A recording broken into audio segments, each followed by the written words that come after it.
Hello, listeners and readers of AwardsWatch.com. This is the Awards Watch Podcast, episode 229. I'm your executive editor, Ryan McQuade, and joining me is our editor-in-chief, Erik Anderson. Hello. And our associate editor, Sophia Ciminello. Hi, guys. We are a week out from the start of real results from the box office draft, right? Because that happened last week, and you guys did an amazing job while I was out. I'm sorry, everybody, that I wasn't able to be here for that, but it was a really great episode. A lot of fun opinions on that show. I heard them from both our team and the other team, and there were thoughts I had. And there were also, I guess, some criticisms of the way that we're doing the draft. But this isn't a democracy. I rule with an iron fist. These are the rules. Any team has a problem with them, we'll talk about it offline. But anyway, how you guys doing? You guys have a good week?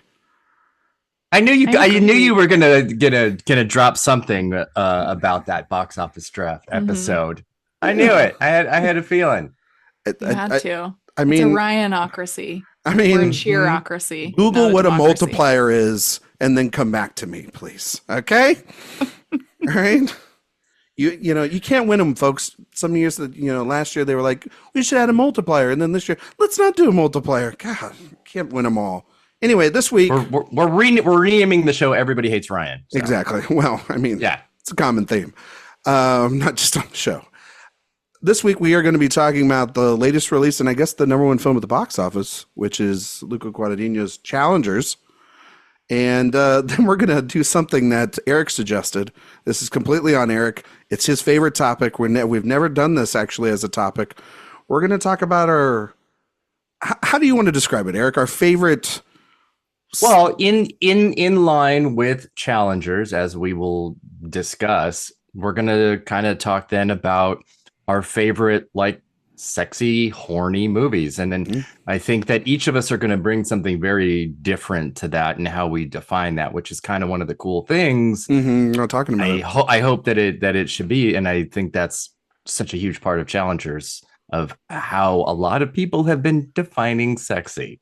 Yeah, I've defined it by those things that they show you at the after school specials. You know what I mean? Like when you're in 11th grade or whatever. So we're actually going to roll that clip here in about 25 minutes as we talk. Is that about really just like a bunch of trains going into tunnels? Exactly. It's a lot of and it's a lot of Benny Hill music and everything. Yeah, that's really what gets me going. No, that should be a really fun conversation. But obviously, we're here to talk about Challengers, which is a movie that we were all really looking forward to. If any of you want to go back and read previous material up on the website, last year in 2023, I put out my top 10 most anticipated films of the year, and Challengers was on the 10.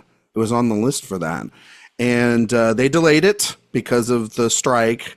And this obviously, I think it probably would have been a Telluride film, or pretty close to it. It was Venice. Was it just Venice? It was a Venice. Well, I mean, it might have done Telluride, but it was an opener of Venice, and then it was going to be open in theaters in September. So it would have been, Telluride would have made. It would have played some It would have played some festivals, and like Lucas. And as we know, Josh O'Connor was at Telluride already. Oh, so. let me just. We can start there. He was at our Saltburn screening, and I remember during Saltburn, my mind wandering to thinking about him in God's Own Country specifically. So we can get there, of course. But yeah, I remember seeing him. He had a great maroon sweater on. Just it was hard to not. We were tracking those ears. Yeah, we were like those ears. We were like, oh, there he is. Yeah, he was supporting Emerald Fennell, who, I mean, they were co-stars on The Crown together and everything. But also too, Luca's film Bones and All had been at the festival the year before. Probably most likely a good place where we could see Luca's next film, Queer. But sadly it got delayed. And but now it's here in April, and it's just kind of, it didn't do any of the festivals, maybe like Berlin or South by or any of those. It just went straight to release. They had Zendaya, they had Mike Feist, they had Josh O'Connor, and they've been traveling all around the world.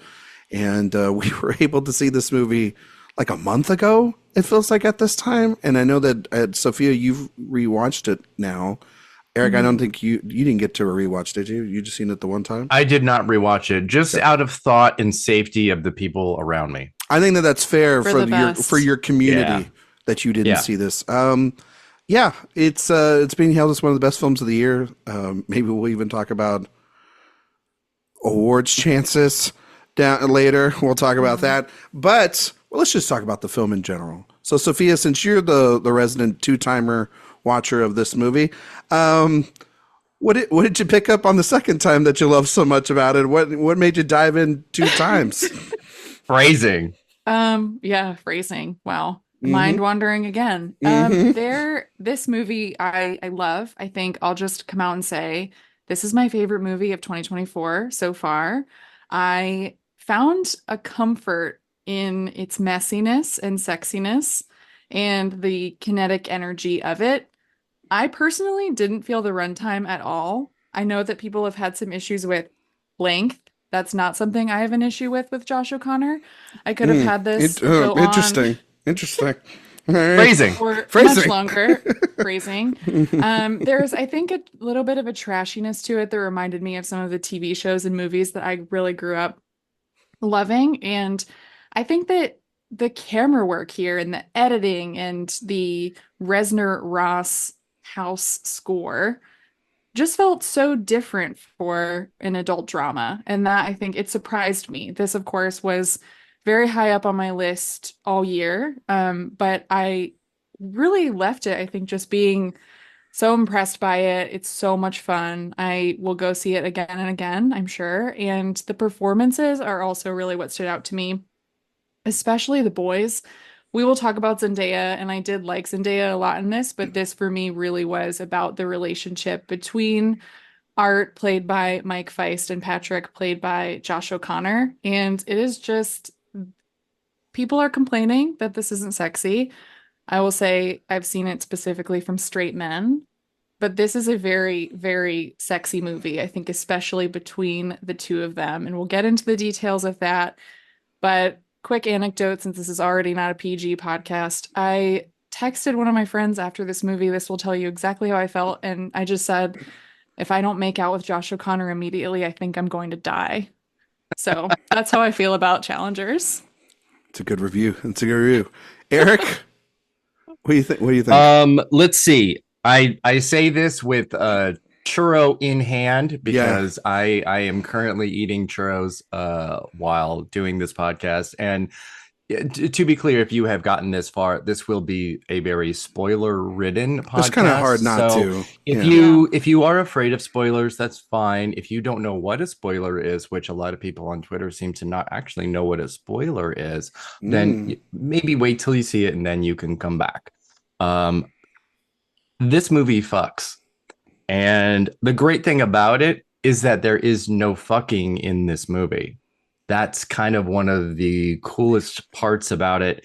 That is, there's something very Luca about that too. Yeah. Because if you think about in Call Me by Your Name, there was a lot of people who had a lot of issues with that pan away from them, from Chalamet and Hammer having sex, to the trees. And it was one of those like very old-fashioned type of pans from the scene, which I think maybe was misread at the time as sort of being that. And that is an extremely sexy, sensual, sexual movie without sex in it. Mm-hmm. And so is this, even more so, because it is so erotic and about touching and not touching, being absolutely so close. And that churro scene is such a perfect example of that. When Josh O'Connor pulls that stool over so that Art is sitting like within like a finger's distance of his face, that it's such fantastic information. And it's such a perfect way that him and Marco Costa as the editor, and I hope I don't like absolutely butcher this, but his cinematographer and oh my God, Peach Pongorescu's cinematographer. I don't want to. Okay, Sayambu Muktipram. I'm just gonna say that and hope that it's okay. That collaboration, especially in that scene and in multiple scenes, really just it takes the eroticism of that scene to an absolute 11, and that's kind of what we see throughout the whole story, and why I think it is really exciting and fun and funny and super erotic.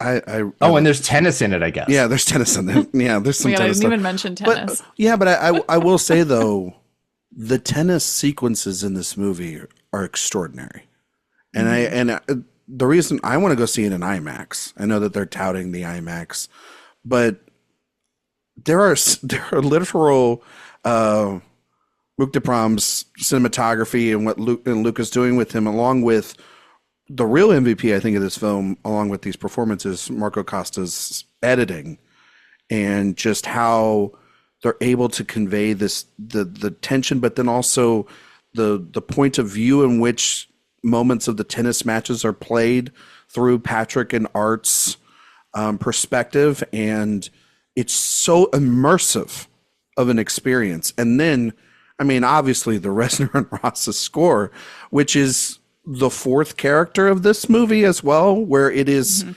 every moment of this movie they are talking about tennis. Everything is about power dynamics. It is about someone going one-on-one, or maybe 2-on-1, or 3, or they're all going at each other at a certain point in terms of who is in control.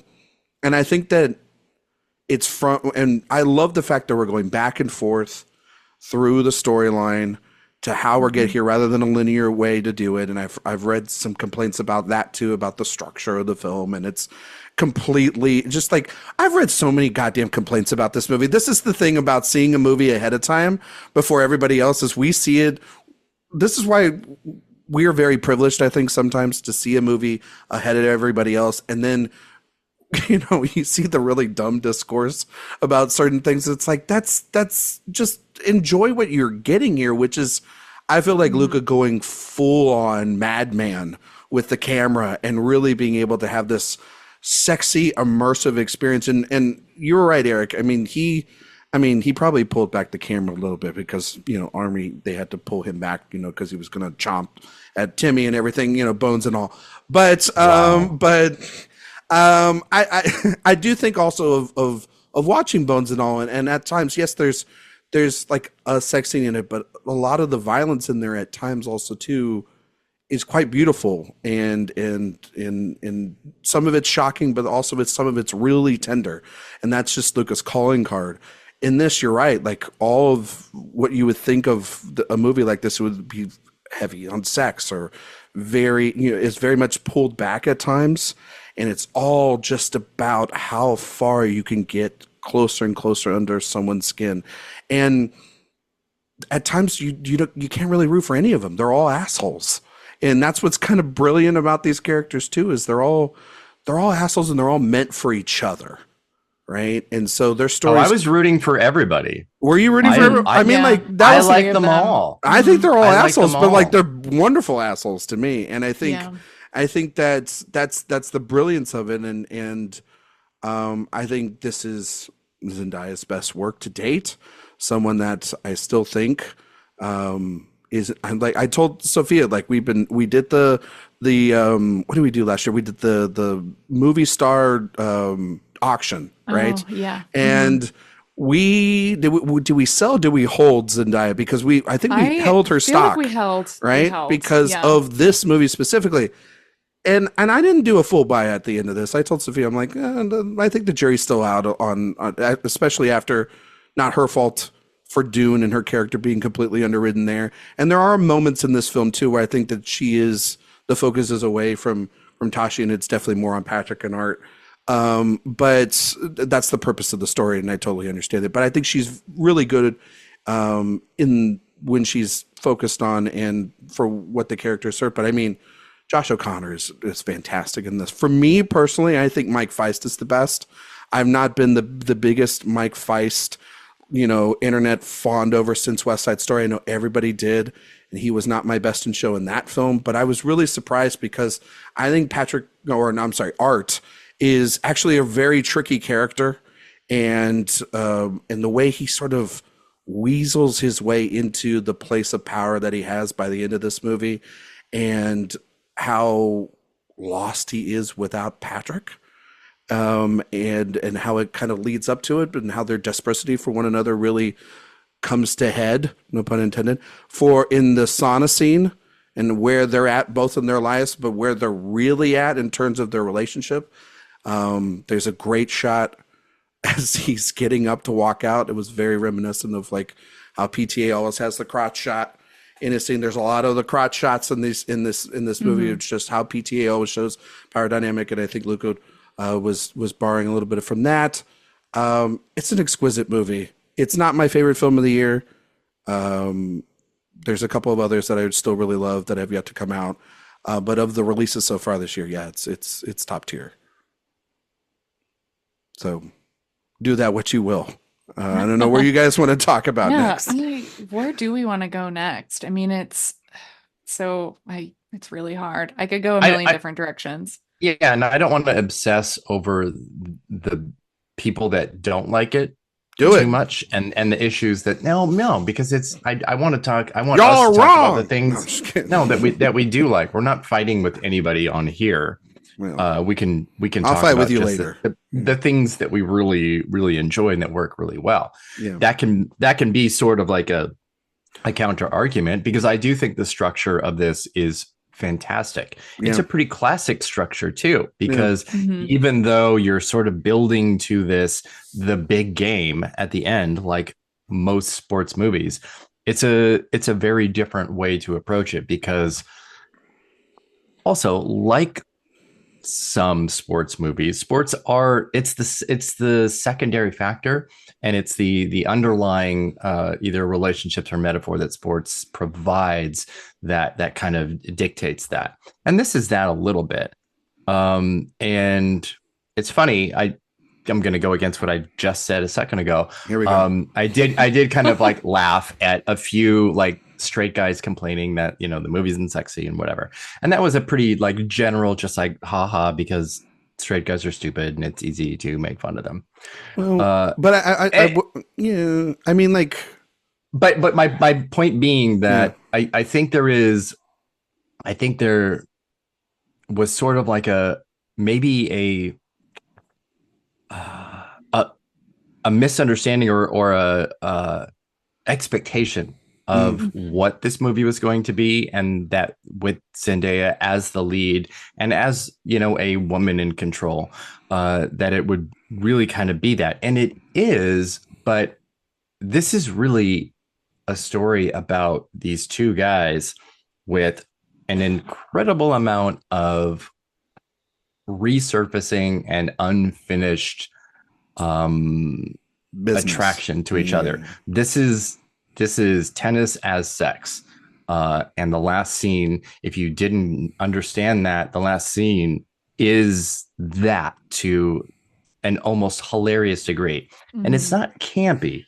This is not by any means a campy movie at all. I do think it was an interesting point that you said, Sophia, that it sort of was like the TV shows that you used to watch. And I absolutely get that, from even like a Melrose Place, like Dawson's Creek kind of thing, where there's so much unspoken stuff. And that's where we kind of, as a viewer, have a lot of fun and enjoyment.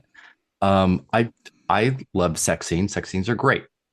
I think the thing that this movie does and benefits from so well is the pulling back of that and making you think that you are seeing more than you are, because you're feeling more than you're seeing. And that is the key of such really great storytelling. When you're thinking something that's not quite there, that's that is delicate filmmaking, and what you're seeing doesn't seem very delicate because the music is so crazy and unexpected, and the editing is so flashy and wild, and there's so much sweat. Like, God, buckets. Yeah. But I kept feeling like I was seeing and experiencing more than I was. And then when I caught myself doing that, I was like, oh, this is really fucking good. Yeah, you can feel yourself like being turned on by the movie and not experiencing, I think, what you might expect, because I think in the marketing for the movie and in the trailer, it plays with that really well, because I think what a lot of people think is, oh, this is the threesome movie. Like, we're going to get this threesome scene.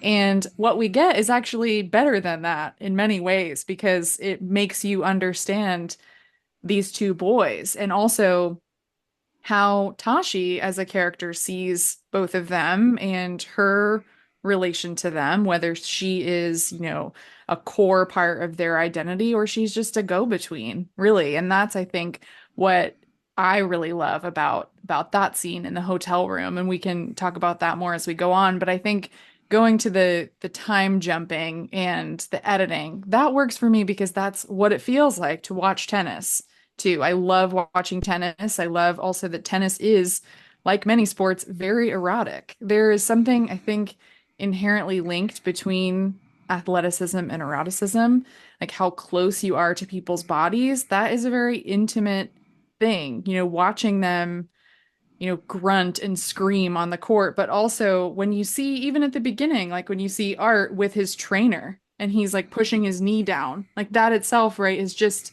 it's physical therapy. It's a trainer. But there's, when you know or have an idea of what might be coming in the movie, it suddenly makes these little things that are just athletics more erotic. And again, that's so difficult to achieve. It feels very like 70s European to me. It could only be made by an Italian, I think. Well, I think also too, like, I mean, just even like the mannerisms that Art kind of has later on. I mean, like Eric's been pointing it out online, and the way that Mike Feist kind of like lays in bed like ass up, ready for some fun. Like, it's like who arches their back the like way that Art does in this, other than an absolute cuck, which he is, or an absolute bottom, which he clearly is. I mean, and that's the thing is that no bottom shaming. No, there are two tops and a bottom in this movie. Thank you. But also it's about unlocking things within oneself. I mean, like you talk about that, Sophia, between the relationship between kind of sports and sex, and this movie is clearly defining those lines, because as one gets older, right, within the sport, in which, especially in tennis, as they start at the amateur level and then get to being a professional, you unlock more of your talent, you become bigger, your star and, your platform becomes huger. And then within this, they are both at the amateur level, but then they're also amateur within, just within their experience, their sexual experiences, that time in their lives. And they're both going after the same girl that, Tasha kind of talking about, like, this has happened a lot. And they're like, no, they have different tastes, but there's just something about her that they're sort of drawn to. And why wouldn't you be? They're also drawn to the fact that it's not just about sex. It's about the potential that she has more potential with herself as a tennis player than they will ever as well. Like, they're better as a doubles team rather than they are as single individuals, right? Which is shocking as well. But then, of course, everything is kind of unlocked the moment that they get into their kiss. But even before that, I was seeing something earlier, and I was thinking back to the scene, even before, while they're waiting for her in their room, that bed is pushed together, baby. That bed is pushed together. And you're like, what in the hell? Like, they are sharing everything. Yeah. And that is, and she slowly realizes that as later when they're younger, but then as also, at the end of that match, that they're better when they collide. They're better when they're together. And it unlocks something that Art art is suppressed, but Patrick is still striving for it, and that's why I think more importantly why he keeps trying to place himself back in and around where both of them are at. He can't help himself. He can't help himself getting, in the sauna with art. He can't help, sitting around on Grindr or on a dating app waiting to, to swipe left or right on, hoping and praying after he knows that Art's going to be there. Patrick's sitting there just like, maybe he'll show up in the locker room. Maybe he'll be at the bar. You know what I mean? He's picking these places. I think not, if it's not consciously, it's definitely you're trying to have those interactions and it's forced. And that's what's, I think, so fascinating is Tashi kind of centered in the middle of it. And she's abused by I think that she's kind of preyed upon by both of them. And then I think she kind of at the end, I kind of want to talk to you guys about the ending. And Sophia, you've seen it twice. And her position, because obviously the movie has firmly placed these two as like bam, collide, smash, climax, whatever, however you want to describe it. But for her, I think there is a little bit of unresolvedness for her still left. And I do feel that by the end, like the purpose for them is to be together, these two guys, but I kind of feel like she's left still in the middle, watching them from the side. Maybe the tables have turned for when they were watching her initially, I think a huge part of it is that you have to think about what tennis means to each of them and what the other means to each of them. And when at the ending, when Tashi sees them essentially finish, right? Like they're just like in each other's arms and she screams, "Come on," again, like she did when she won back at the junior US Open. All she wants is to see some good tennis. That's what her whole thing really has been the entire time. Like her love is for tennis.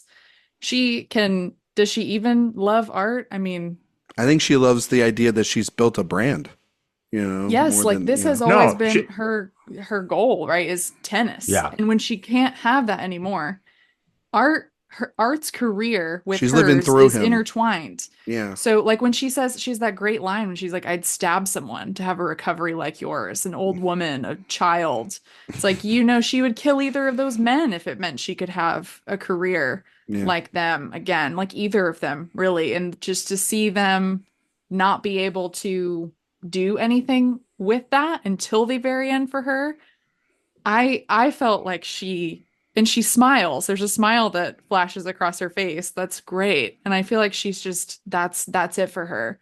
She sees them together. She knows they are better together.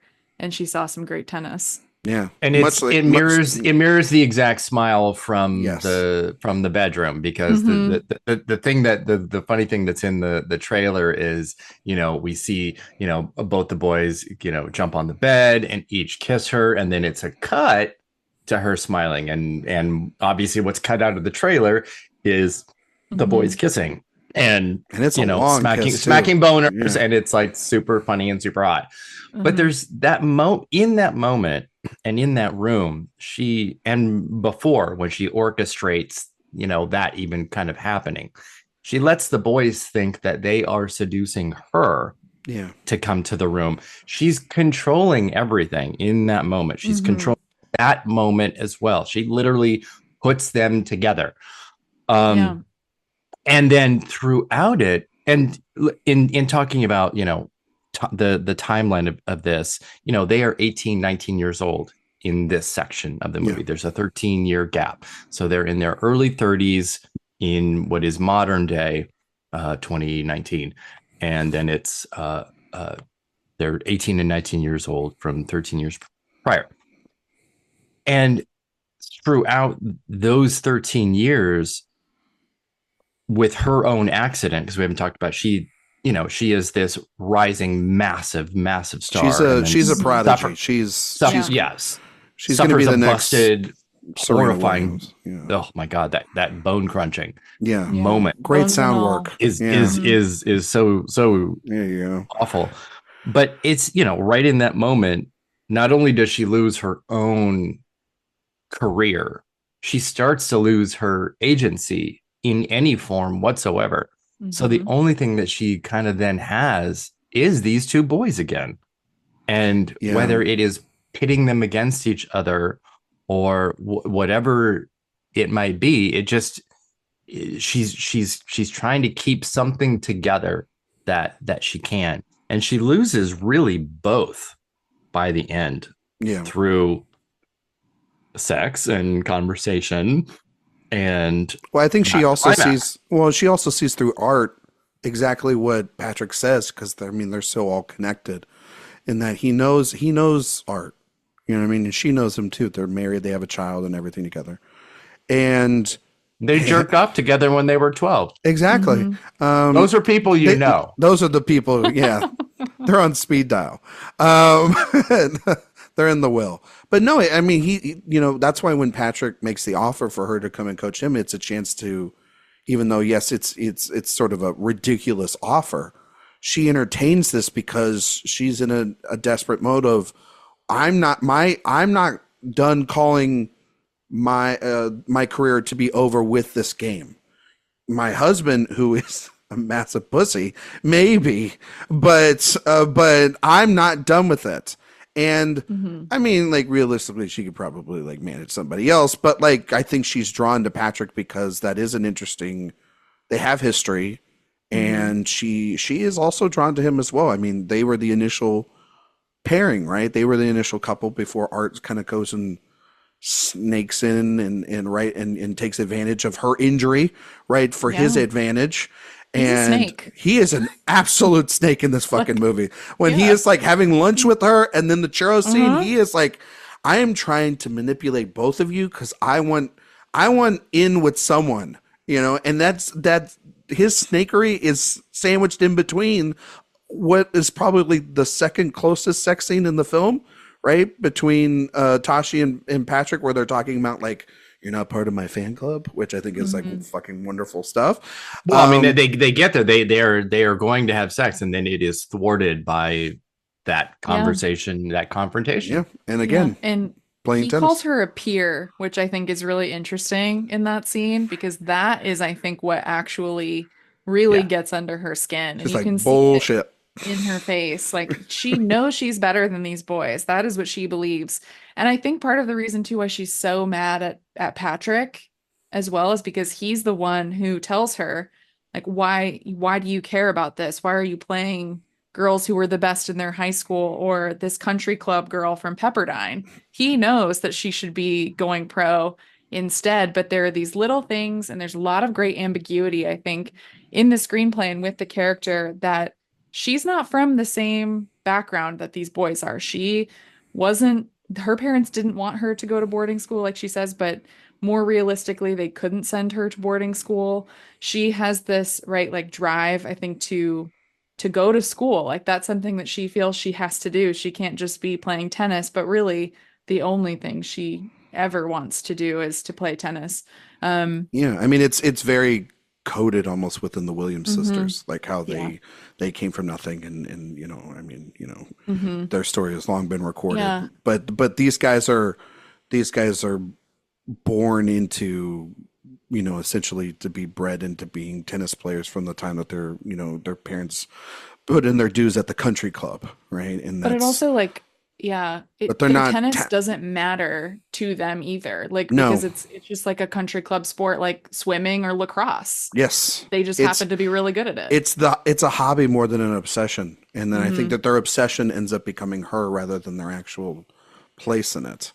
And that's a whole fascinating thing too, because here are these two little white boys that she loves to call them, that require so much less to succeed than a woman or a woman of color would. So that's a whole nother example of her being in such a very different world than both of them. And Patrick's family is wealthy. He's living out of his car by choice because he thinks that it's a little more noble.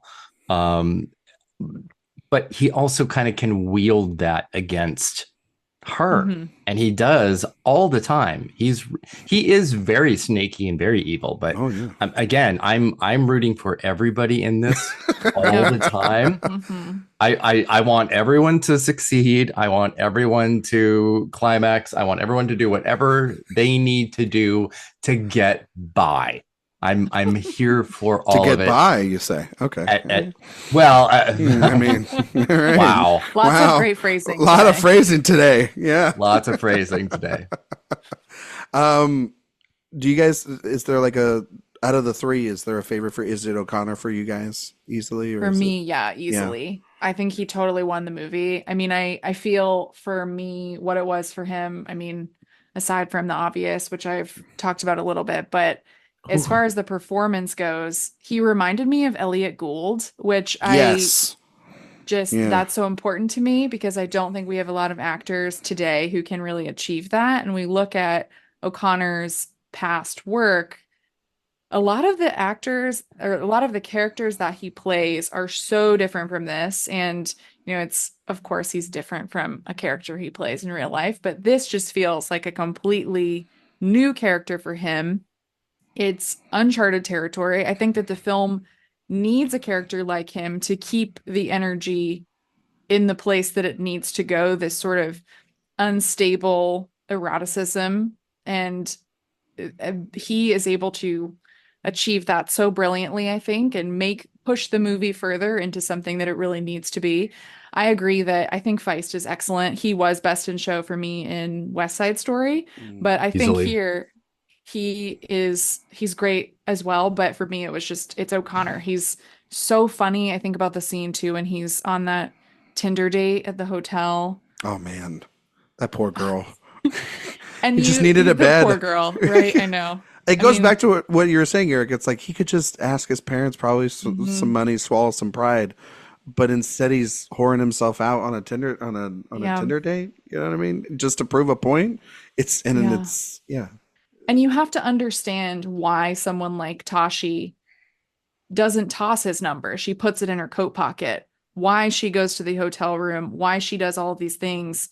Why she shuts her computer and follows Patrick when she gets in a car during the middle of a fucking storm. Like, and her child, when her child and her husband are, or in the hotel room, for God's sake. Like, there's no elaborate explanation here. It is simply O'Connor's performance and Patrick's sexiness. Truly, like that is what it is. And you have to, I think, be able to really, after this, I know he's done a lot of Shakespeare, O'Connor, but I wanted him to play every villain after this. I'm like, there's something there. There's a sneaky quality, but this like comedic part of him too. Oh yeah. I thought he was wonderful.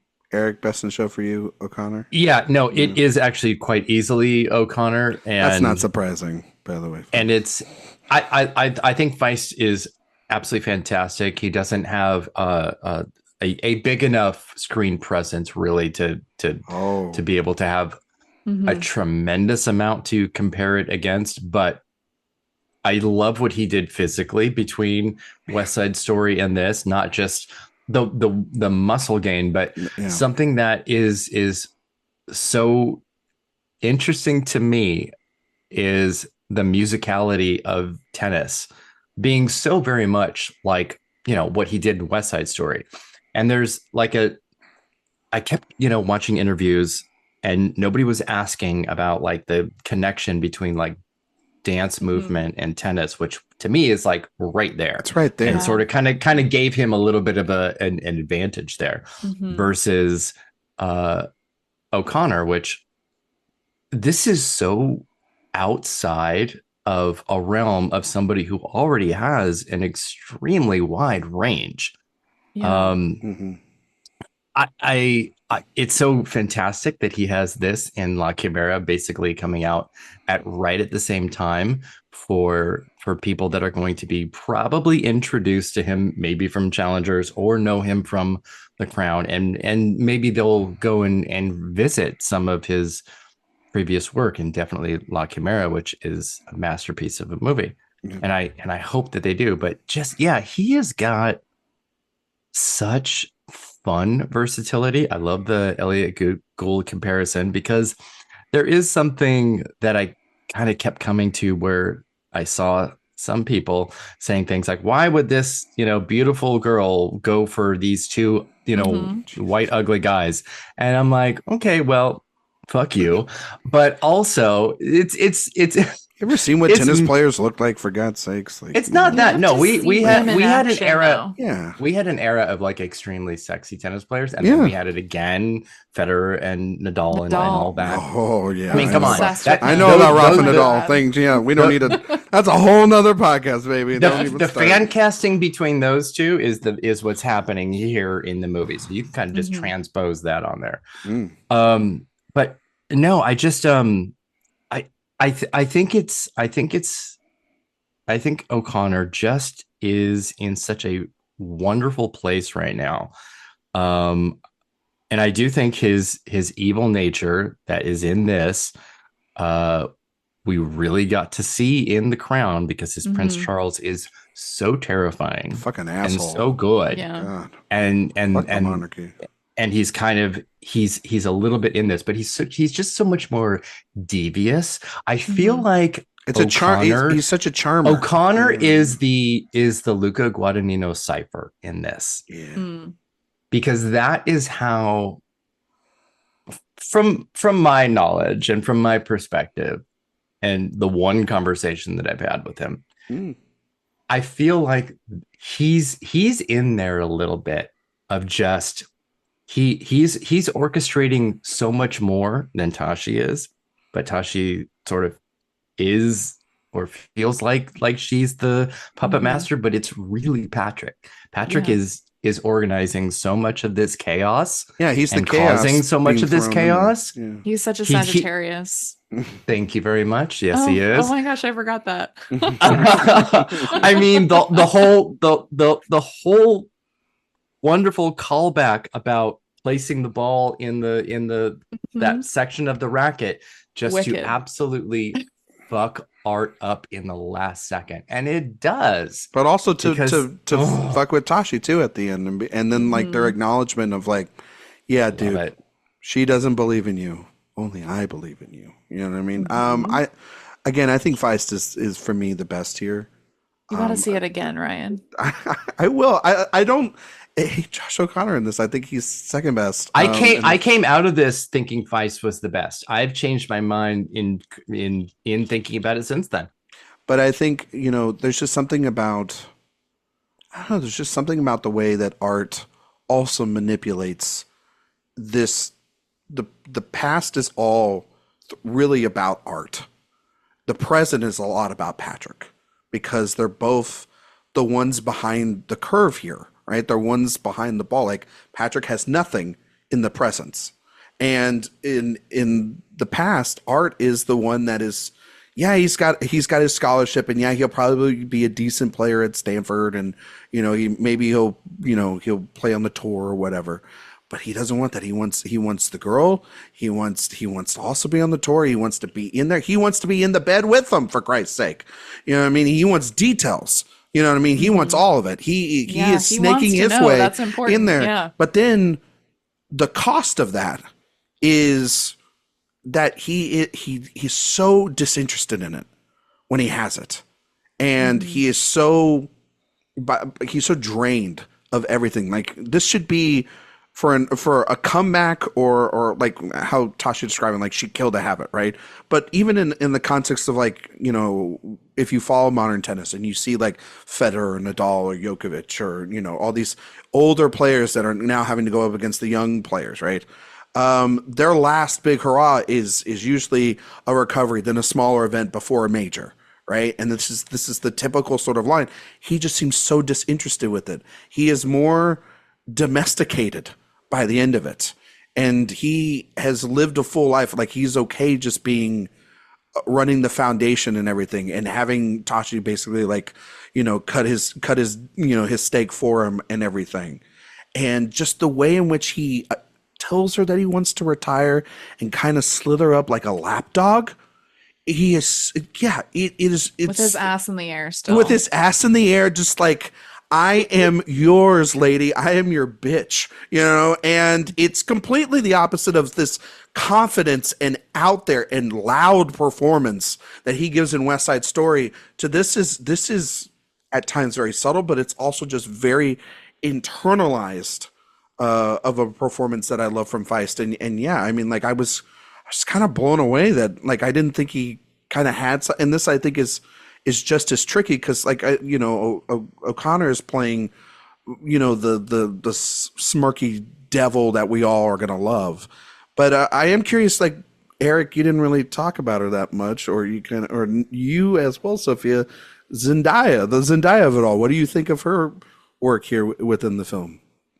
Well, there's a lot to talk about. We get to talk about everybody. Yeah, I think she's fantastic. Eric's it's fine. Yeah, Erik. No, I love her in this, but there is that sort of funny sense and nature that she grew up Disney Channel, as a child performer, so she was coming into this character-wise as with an understanding of child prodigy kind of nature, and now she is a 2-time Emmy winner before the age of 30, and that it is an accomplishment that is insane. And then I feel like she took her experience between Disney Channel and Euphoria, which are obviously the opposite ends of the spectrum, and infused that with Tashi as much as possible. And I love that. I think she's great. And I think there are so many great shots of her face, which are either what the fuck are you talking about, or this feeling of unraveling and losing control of the moment. And when I talk about that, she is in a power position in that hotel room, and I feel that she loses it throughout the story. Yeah. That isn't to take away her agency as a character, and certainly not as an actress, because her performance is fantastic. She plays it, I feel, exactly right. She doesn't, she never overplays it, which is again why this isn't like camp. It's not satire. It's not anything like that. It is a high level.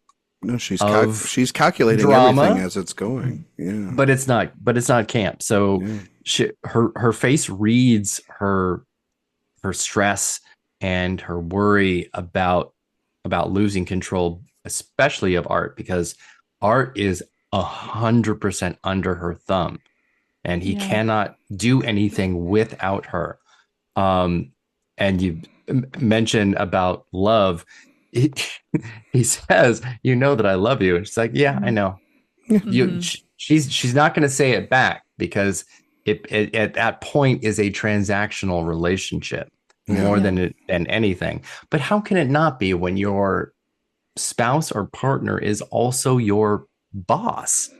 There is just the nature of a submissive, dominant contract there. Well, the lines are completely blurred. Yeah, and it's unavoidable. No, it's not blurred. That's what I mean. No, like there's no separation of that anymore. They are, they're in their marriage. There is no I can be your wife and then your boss. No, like at all times she is in charge. She is his boss at all times. Yeah, that's why, there's. Yeah, I think she plays it. I think she plays it perfectly. I think she's great. Yeah. Why did I just think of Christopher Nolan and Emma Thomas? Well, and that's what I've been saying all along. Behind every great man. Yeah.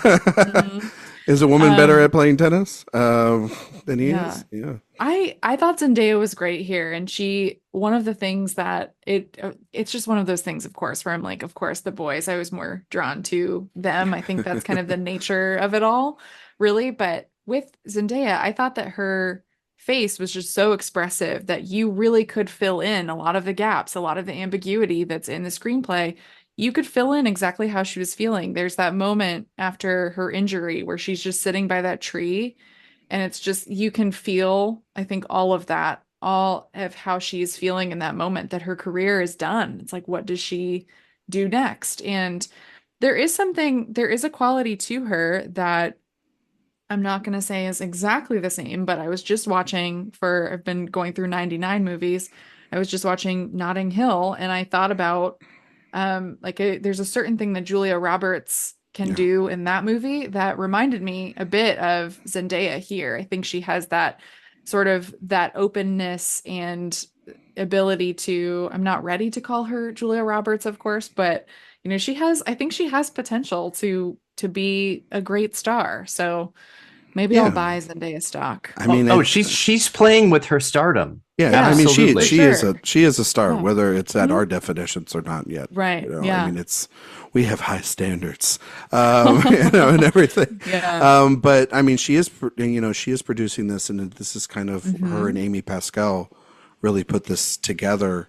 A lot from like reading things. I mean, they did, and using a lot of her clout from her time working on the Spider-Man films to then find Luca and have this script brought to them and everything, and then this is really her face is at the center stage of the poster. It's on all the marketing, like she is front and center, and yet she's I think she's great in the film. I think that you've seen it twice, Sophia, so the first initial reaction is just that she kind of is a little bit more lost than obviously these two insane performances from O'Connor and Weiss. But I have been thinking a lot of just about her facial expressions and just the nonverbal cues. I'm not saying that they're the similar quality, but it's like kind of the experience of when you watched Killers of the Flower Moon and you're remembering Molly Burkhart's a lot of her facial expressions and saying a lot more than actual dialogue. And I think Zendaya is able to sort of capture that in her own way here in this film, especially since, we talk about the tennis match at the end. A lot of her stuff there is, of course, at a certain point, everyone's heads are moving back and forth and they're watching the match. And her mind is completely on all the other things that are surrounding this event and what this is going to be until, of course, the glass is completely shattered on the facade that is going on. That is, Patrick sort of is going to blow this game. And then the minute they actually start playing tennis on that lawn is when she's actually fully invested in watching art play for the first time, probably ever. And so, I think that, and I think that, her, again, going to Patrick she's trying to cling on to this sport as long as she can, because at all times tennis is her life, and she may have a husband and a daughter and a successful company, and she may run it all out of a hotel, but it doesn't matter. Like the game is what throws her, and she's, again, it goes back to that line. She just wants to see some good fucking tennis. Anything else you guys want to mention before we? I think there's a lot to talk about. I want to talk about Luca Guadagnino for like an hour. I want to talk about. All right. Well, then say it. This in context with the rest of his films, and that he, I feel like, obviously being a gay filmmaker, his sensibility is similar to the way that Todd Haynes is, where this is a gay director, where even if your film is not explicitly or specifically gay, everything about it is gay. Yeah. There is queer subtext and context, because this isn't pretending that the guys in this aren't deeply attracted to each other, or need to be both essentially combatants and lovers at the same time, because they are actually kind of equals in this, in a way that they aren't with Tashi. And I think that's just one more thing that they find between themselves that is compatible versus, I mean, obviously they are adversarial, but what is more fun and erotic in a movie than watching what you think are basically two magnets butting up against each other, but creating the friction that you want to push them together. I know what you're saying. Yeah. And you can say that with pretty much any of his films, even those that are more, strictly or dutifully heteronormative. It doesn't matter. He's still a queer director. So his vibe is throughout. I love that it's him doing this. I am so excited for Queer. I am ridiculously excited it's jumped up for to it. The top of the list. Yeah. And I also, I have so many thoughts all the time about, actors that get to play queer characters or coded or how that works. And the very probably more old fashioned in me is like, anybody can do anything. And I love it. If you're good, you're good. Just let's have some fun.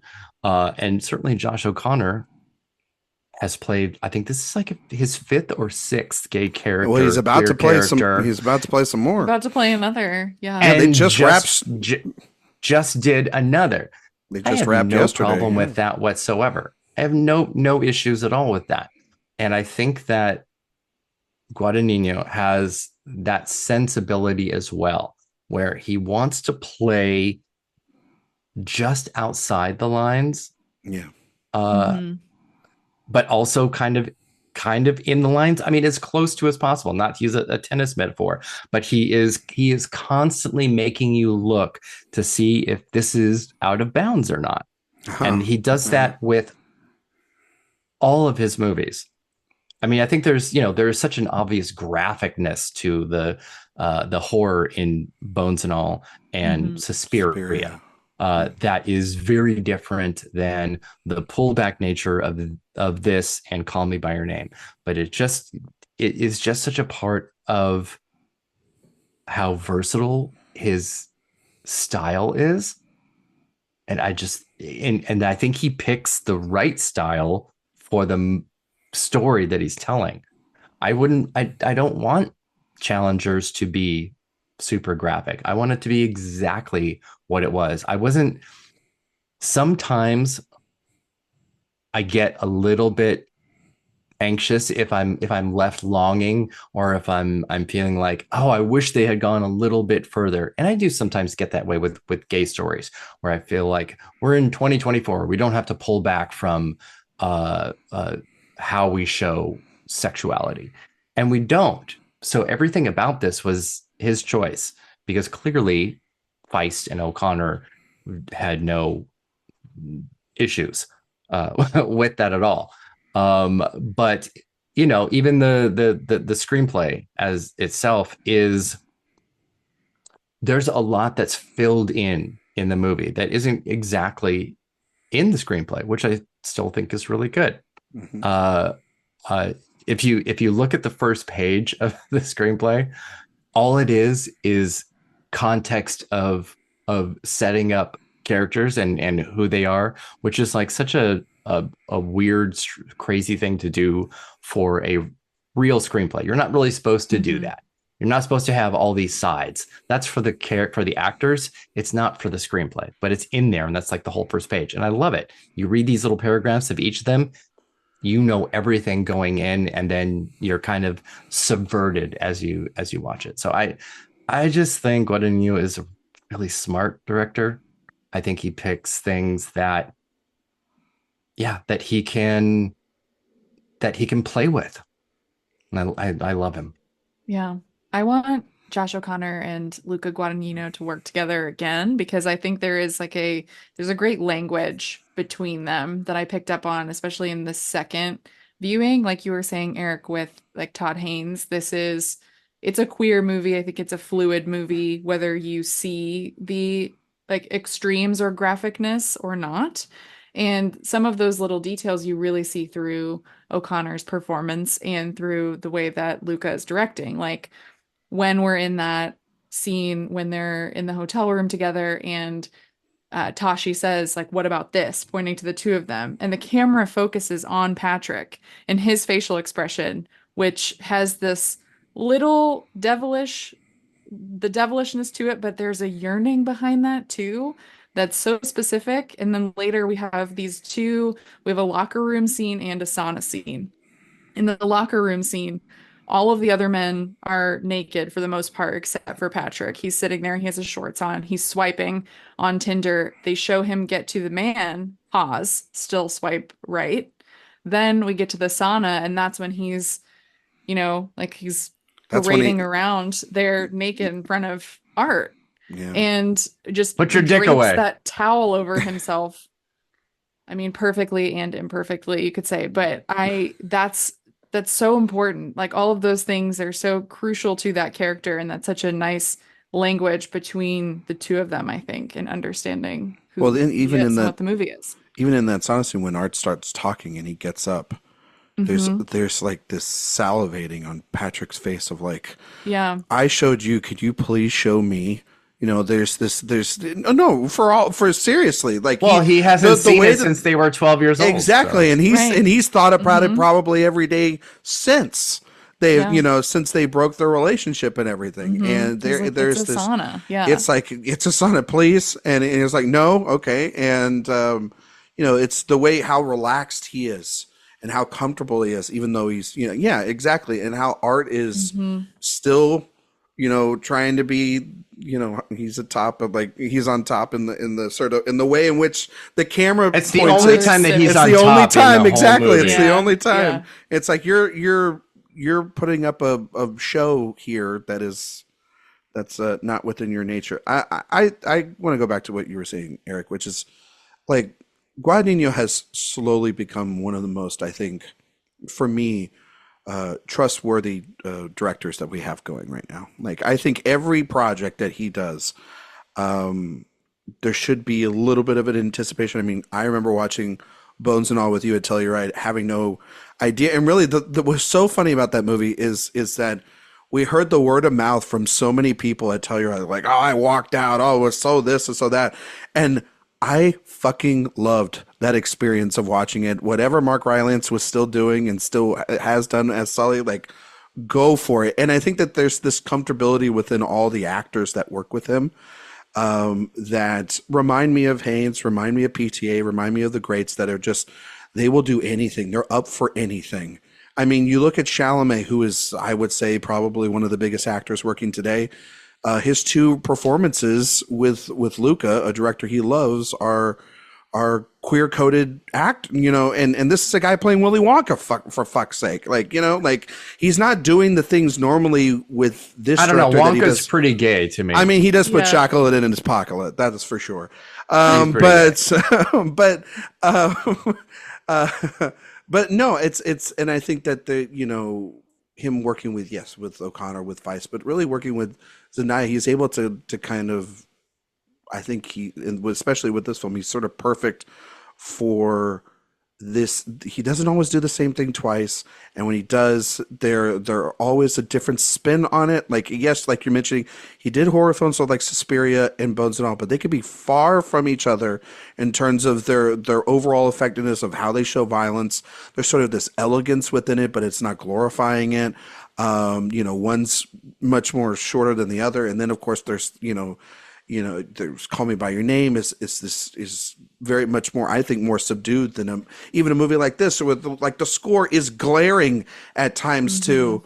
And I also wanted to point out, when you were talking about Sophia with Taji, when she's there by the tree, and it's a musical callback later of like, she has her own music. Like, she's the only character that has her own sort of somber music, that is music at her own kind of drum. Because the rest of them have the for lack of a better word, like snort, the pop, oons. Yeah, the oons poppers, late on a Friday night kind of music that Reznor and Ross decided to go with here for the house music. It's fucking great, but that's the tennis music. That's when they're all battling each other here for power. She has her own, the somberness of the score, which is kind of brilliant, is just for Tashi and Tashi alone, which I think is great. But yeah, every decision's kind of perfect, and he's always working with screenwriters that you wouldn't expect, or he's putting himself in the screenplay process for sure. listening to I always butcher his last name. Erik, what's the screenwriter's last name? Is Justin Heritzkes. Thank you. Him working with Luca specifically on this project from when they were brought on by the producers and everything. And obviously the past lives connection has been talked about a lot, but this is far from that in terms of like both what those movies even mean. So it would be. I kind of love though that leading up to this before it was seen, but this was actually seen by people last year because it was screened. It was going to come out pulled from Venice. But yeah, the immediate thing in every single meme, and I am obviously fully guilty of participating in that, was this like, oh my god, past lives, what's going on in this marriage, come on, Celine, we got to talk. These two first movies that are about threesomes, but if you look and know a little bit more about their lives together, which is they've been together for almost a decade as playwrights together and have collaborated together on things.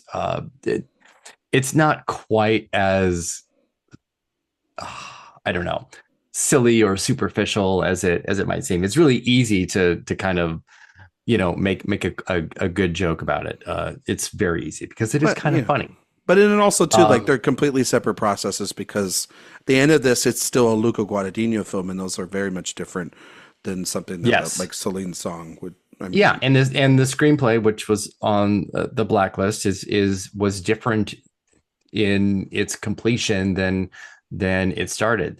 There was no the big jump over the net embrace at the end is not written that way. No, that is the movie. That is the collaboration. Even the kiss wasn't in there. The kiss, if I'm not mistaken, between the boys. There's a lot that wasn't in there. That was all Josh, right? Yeah, it's a little bit of Josh, with a little bit of Luca. Yeah, it's like the freeness that Luca allows them to improvise and create things. He's very free with his filmmaking process, and that's what I kind of love about him too. So well, and he picks actors that are going to be able to go with that ride. I don't think he works with anyone that is not that is unwilling to. And that's again one of the things that's so great about the collaborations that he creates. I desperately want a Luca movie with Tilda Swinton and Josh O'Connor now, no matter what it's about. I want it. Wonka 2? I really, really want it. Wonka 2? I don't care. I just really want those two. Everybody else that they can be like sides. I just want those two in a Luca movie. That would be really good. Wow. She's spectacular with him. Oh yeah. It's the last thing she did Suspiria with him. She did Suspiria, where she played like 5 and characters. Bigger Splash. And I Am Love should have been nominated. Mm-hmm. Yeah, Mother. That was Mother the movie. God, I fucking love Suspiria. I love. I just love Tilda so much. Yeah, who doesn't want to work? Who doesn't want to see Tilda do more things? And she's clearly comfortable with Luca. Well, Challengers is a movie that's that we love, and it is out in theaters. Please go see it. Take the whole family. It's the family movie of the year so far. Speaking of Sophia, what did your parents think of Challengers? You got to tell the story. You got to tell it. Okay, so my mom really loved it and thought that, quote, the dark-haired one was very cute, which was great. There you go. And she sent a picture of churro cream Oreos to my sister and me that she saw at the grocery store, which, if that isn't a great little innuendo, I don't know what is for this movie. I love that so send much. your parents. Did your dad go with her? No, she went by herself. We'll have to get an update on Dad's opinions on Challengers. We'll get that update soon. That I'm sure will be. We'll get him on the couch funnier. We'll get him on the couch and have some thoughts. Hey, we don't want to stir up any repressed feelings and turn that into like a whole scenario. Yeah, so maybe we don't want to do any of that. No. But you know how much I want your dad to be like on a podcast. I want to hear him like talk about movies all the time. Yeah, I have to be on an episode of something with him down the road.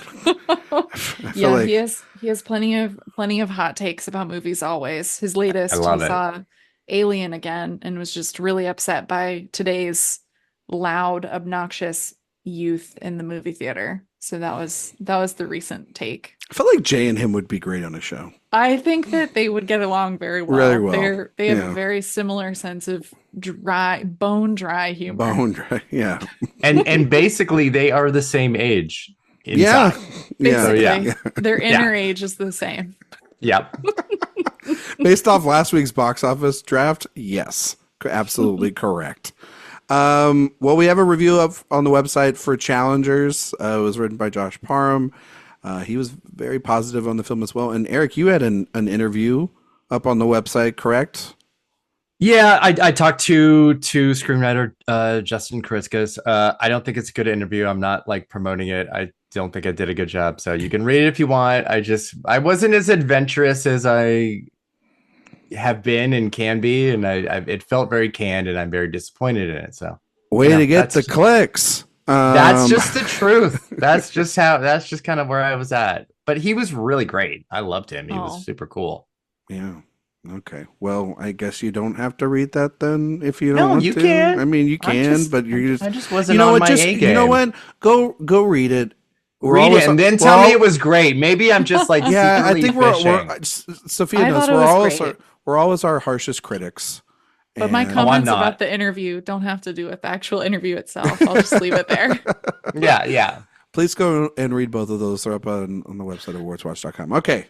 Transitioning away from Challengers, a movie that I mean we had a lot of innuendo talk and spicy talk just about that movie in general, but I mean this is a good prompt. It's something that we've wanted to talk about for a while too, because if you've ever seen an Awards Watch group chat or an editor chat or whatever, we always talk about movies and and especially the ones that we love for various other reasons than the content that's just on the screen. And so Erik and I thought are the sexiest or our favorite horniest films that we've seen inspired by Challengers. And so I guess there's no way to say it other than like, how did you guys go about in thinking about films for this topic this week? And keep them PG, please. We want our listeners not to be, I don't know, PG. Yeah. I mean, if they're still here at this rate, I guess so. Keep them, you know what? NC-17. Go right on ahead. Let's go.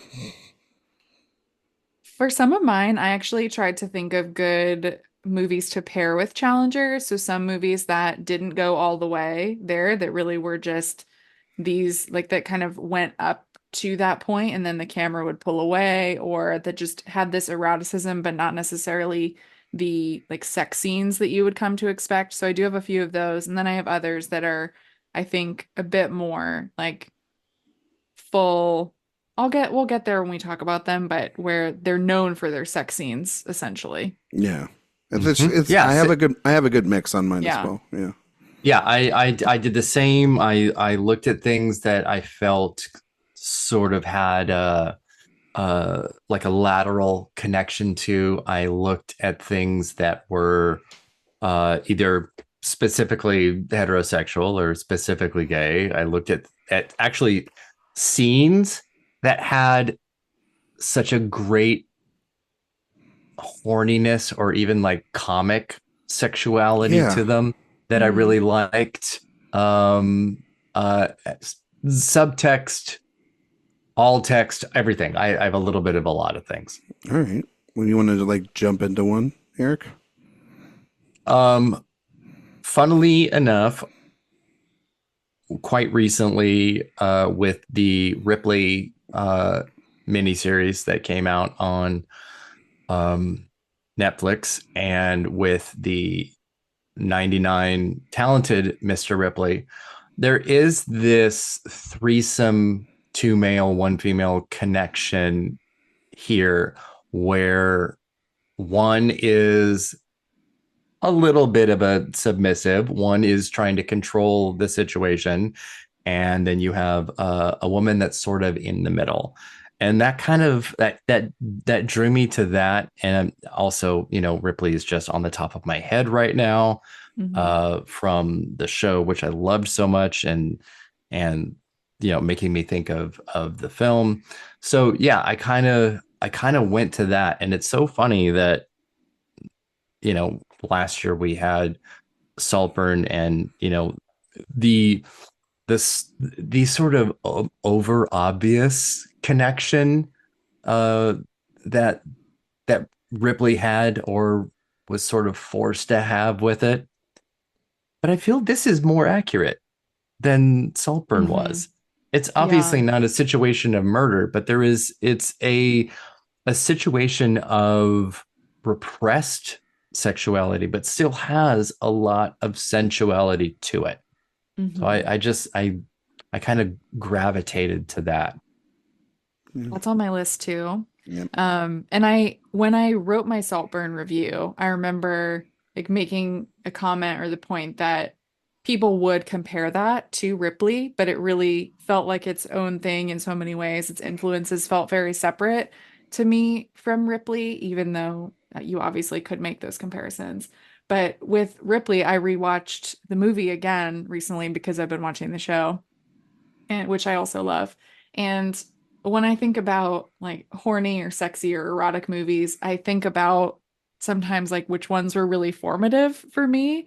And Jude Law in the bath, like, that really is such a core moment for me as a young film watcher. And that moment too in the movie when Matt Damon wants to get in that bathtub with him, and that back and forth between the two of them. And then you see, of course, Jude Law get up and you just see his reflection and you feel voyeuristic in that moment too. I like that. And I feel like that movie has so much good eroticism in it and is a good pair with this. And I was thinking actually about if you were to make challengers back then, like Jude Law and Matt Damon could have been a good pair for that too. 100%. Oh man, I love that movie so much.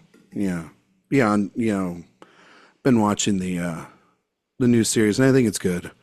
But there's just something about, maybe it's just because I grew up watching the '99 film, and there's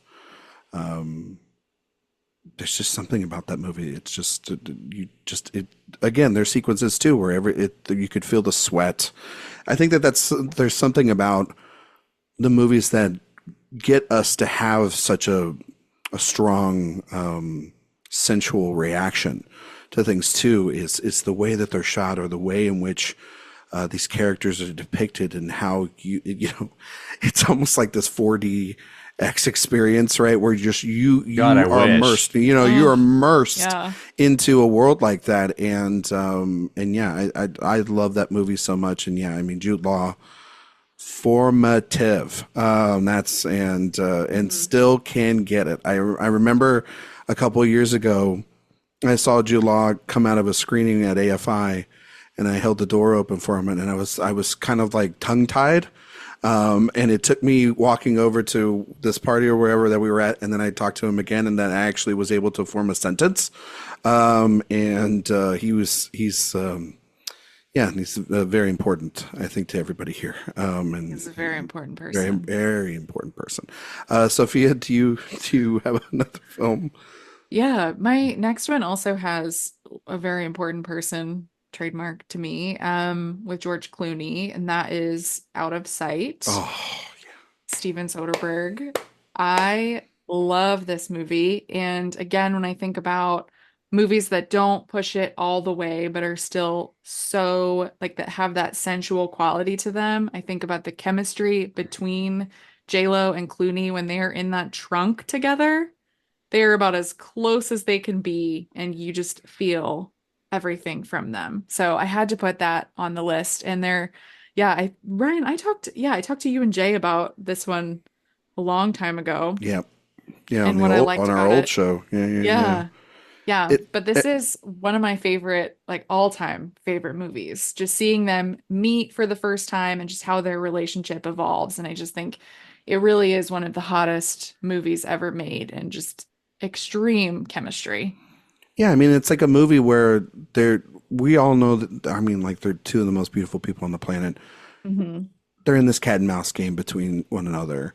This cop, this con man, played by Clooney and played by Lopez. And we get to the scene there at the bar at this hotel, which is perfect. Mm-hmm. And it's just, and Soderbergh just knows how to cut back and forth, and he doesn't show a sex scene there at all. It's all implied. It's, maybe just like they're kind of like laughing or jumping on the bed and everything. And it's still the hottest fucking thing you'll ever see. Yeah. And it's just, there's just something about, I mean, obviously, I think then Soderbergh kind of like takes that to another level when he starts making the Ocean's films too, and it's infused within those. But like Out of Sight is really the movie where like you found out about modern day Steven Soderbergh and Clooney and using these charismatic movie stars to carry a point that a sex scene doesn't have to fully carry. Like, I think Erik, you were kind of bringing this up earlier, and I think it is a good thing. It's like, I don't know what people fucking want in movies, actually, because last year they're fucking complaining about Poor Things and having too much sex, and they're complaining about this movie and not knowing, Challengers this week and not having enough. So I think just people are confused within themselves. Maybe they need to go figure themselves out before they go watch another fucking movie.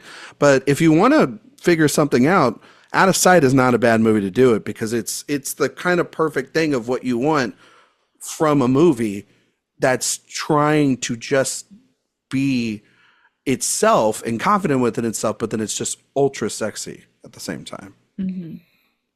So this was actually the first movie that I put on my list. Oh, yeah, that's like the template, right? It is the first when this was going to be the secondary conversation.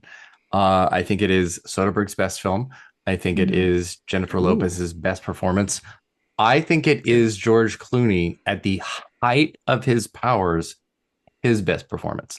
Really? I think this movie, yes. I think it's obviously top five. The Ocean's movies take this persona, and really it's quite similar, but this was the blueprint Clooney performance for that. Yeah. I don't think he has ever been better. I don't think he's ever looked better. It's just one of those really great things that when you're an audience member, yes, he is a rakishly terrible criminal, but goddamn, if you do not want to risk it all for him at any point. And that's what's so cool. And also too, their foreplay with each other in the hotel and in the trunk, that is like a 30s 40s style of grand Barbara filmmaking. could have done that. Yeah. Absolutely. That is so embedded in that, and it's also why it's absolutely perfect.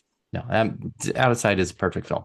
Yeah, it's sort of just infusing upon earlier in his career where he's having like something like Sex, Lies, and Videotape, and it's all about this sort of sensual experience. Then it builds to then this popcorn level of entertainment, and then there's this romanticism. Then later, I would say like the Ocean's films are more romantic than they are sexy. But they're romanticizing things. Yeah, and you know what I mean. Yeah. I thought about a movie that I was thinking about Challengers too this week, and I rewatched a film today that I kind of I feel like they're weird, strange cousins from one another. And I watched Alfonso Cuarón's Y Tu Mamá También, which is just a coming of age film, which is kind of what at times Challengers is. We see at least for the first half of that film, it's the sex is definitely on the mind of these two young men throughout this film. There's power dynamics and everything, but it's really all about the insecurities within all of these characters, the lies and the what they're willing to tell rather than what they aren't. What is real, what is not. The lines are sort of blurred between inexperience and then also just kind of taking this chance to go on this trip. I think also too, what catching between what we talked about with Patrick and Art, and obviously their wealth. What Caron really focuses on is the sort of privilege that these two boys have in being able to go on an experience like this and be able to kind of skirt by. And there's a like the cousin character that comes by who is married to the Lisa character in the film. He sort of basically says, like, you can't be a writer, you can't do anything if you don't have experiences in this world. And everything's very easy. It's, like they're just kind of going by and checking off, doing, laziness and sort of being debaucherous. And then there's even like kind of how Art and Patrick and Challengers talk about a jerk off scene. There's literally a jerk off scene in this film as well too, where they're laying at the pool and they're like talking, and helping each other out there. It's so horny. This movie is extremely horny at every point, but then, all those lies and deception become the breaking point then for these relationships. And then it kind of all builds up to the end where it just it's a good idea, then that just kind of all crumbles within itself. And then once they grow up essentially and have an experience, I wouldn't say their adolescence is definitely gone and that they're better for it, but they're definitely shaken by it for sure. It's a beautiful film, obviously, because it's Chivo doing the cinematography as well, but just so sensual and just so hot. And you can just feel that these how vibrant like rabbits these boys are, and then by the end how they are essentially they're it's the furthest thing from their minds by the final like 5 minutes of the film, and how they want really nothing to do with one another. I think it's one of Caron's best, and yeah, I think a really good pairing with Challengers. I don't know if I think you guys have seen it, right? So. Yeah, I didn't have it on my list, but it's a great pick. And they actually played a clip from Y Tu Mamá También last night in our like pre-show package the Draft House before Challengers. Yeah. Oh yeah, it's a pretty easy connective tissue piece for sure. Yeah. Sophia, you went to the Draft House last night. You didn't go to a Regal. Didn't dare go to a Regal. God, never again. So Sophia, what did you see? So I saw Chinatown at Regal Essex, yeah, and it was $5. So that's where Nick and I decided to go see it. And a person was eating their popcorn for the entire 2 hours, just like crunching, unwrapping candy. Some other people in the crowd thought it was a comedy, which I feel like rep screenings now, if you go see them, people just laugh at anything, and it's very frustrating. So yeah, I will not be going back to Regal for a bit. I like my Alamo Draft House. I can't do the Regal. Can't do a Regal. They have Pepsi products too, which is a no. No, that is a definite no. Yeah, no, because Diet Pepsi is the worst thing. Is that where Madam Web was? Oh my! The Madam Web popcorn bucket. We never got it and never will. We need a Challenger's popcorn bucket. Let's talk about it. A churro popcorn bucket for Challengers. Why not? The Art popcorn bucket. The Art in Bed popcorn bucket. Why not? On that note, Erik, talk about another film, please. Okay, we're going in a very different direction with this pick, and it's actually Wet Hot American Summer. Yes. Oh my God. Yes. Because thank you, Erik.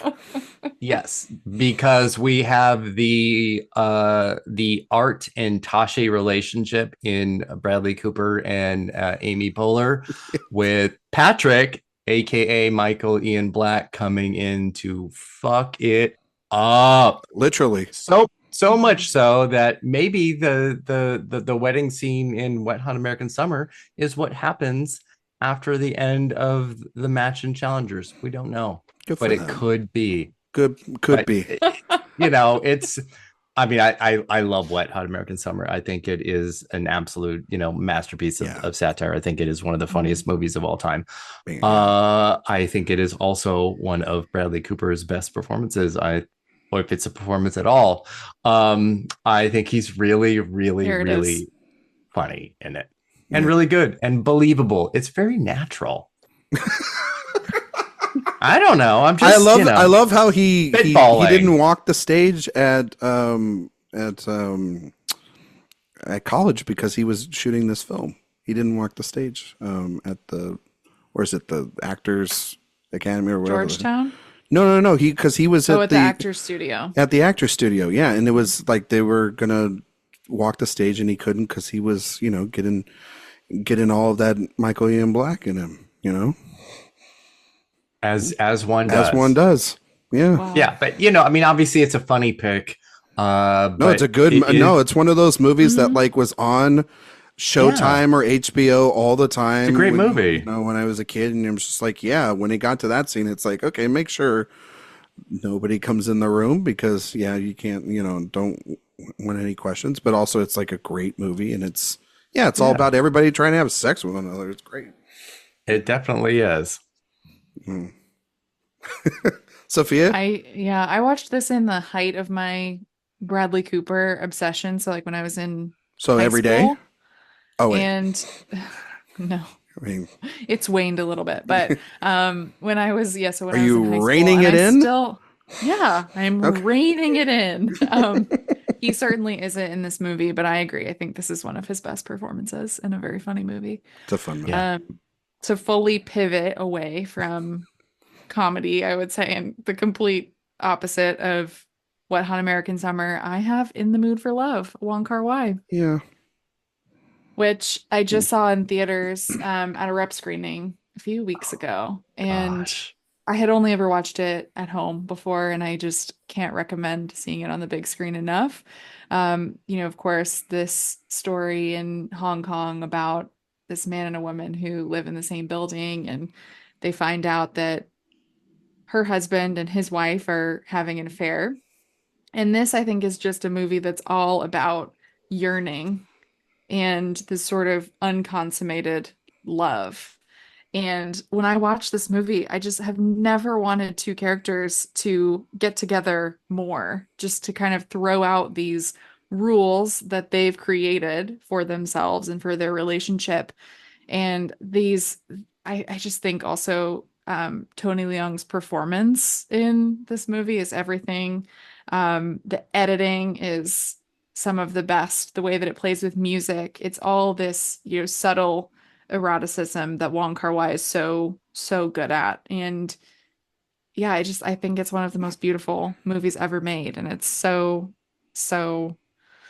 I don't know, it's hard to find the words to describe how perfect I think this movie really is. I love this movie so much. Mm-hmm. And just the just longing and the extension of those conversations that they have. Every conversation they have, or just close proximity, it does more than any sex scene could ever do. It's one of the great. Yeah, it's so intimate. It's so intimate. You just feel. And yes, it's one of those like just be together already. God damn it, please. Yeah. But that's obviously not the point of it. But it's one of the great films of the century, easily.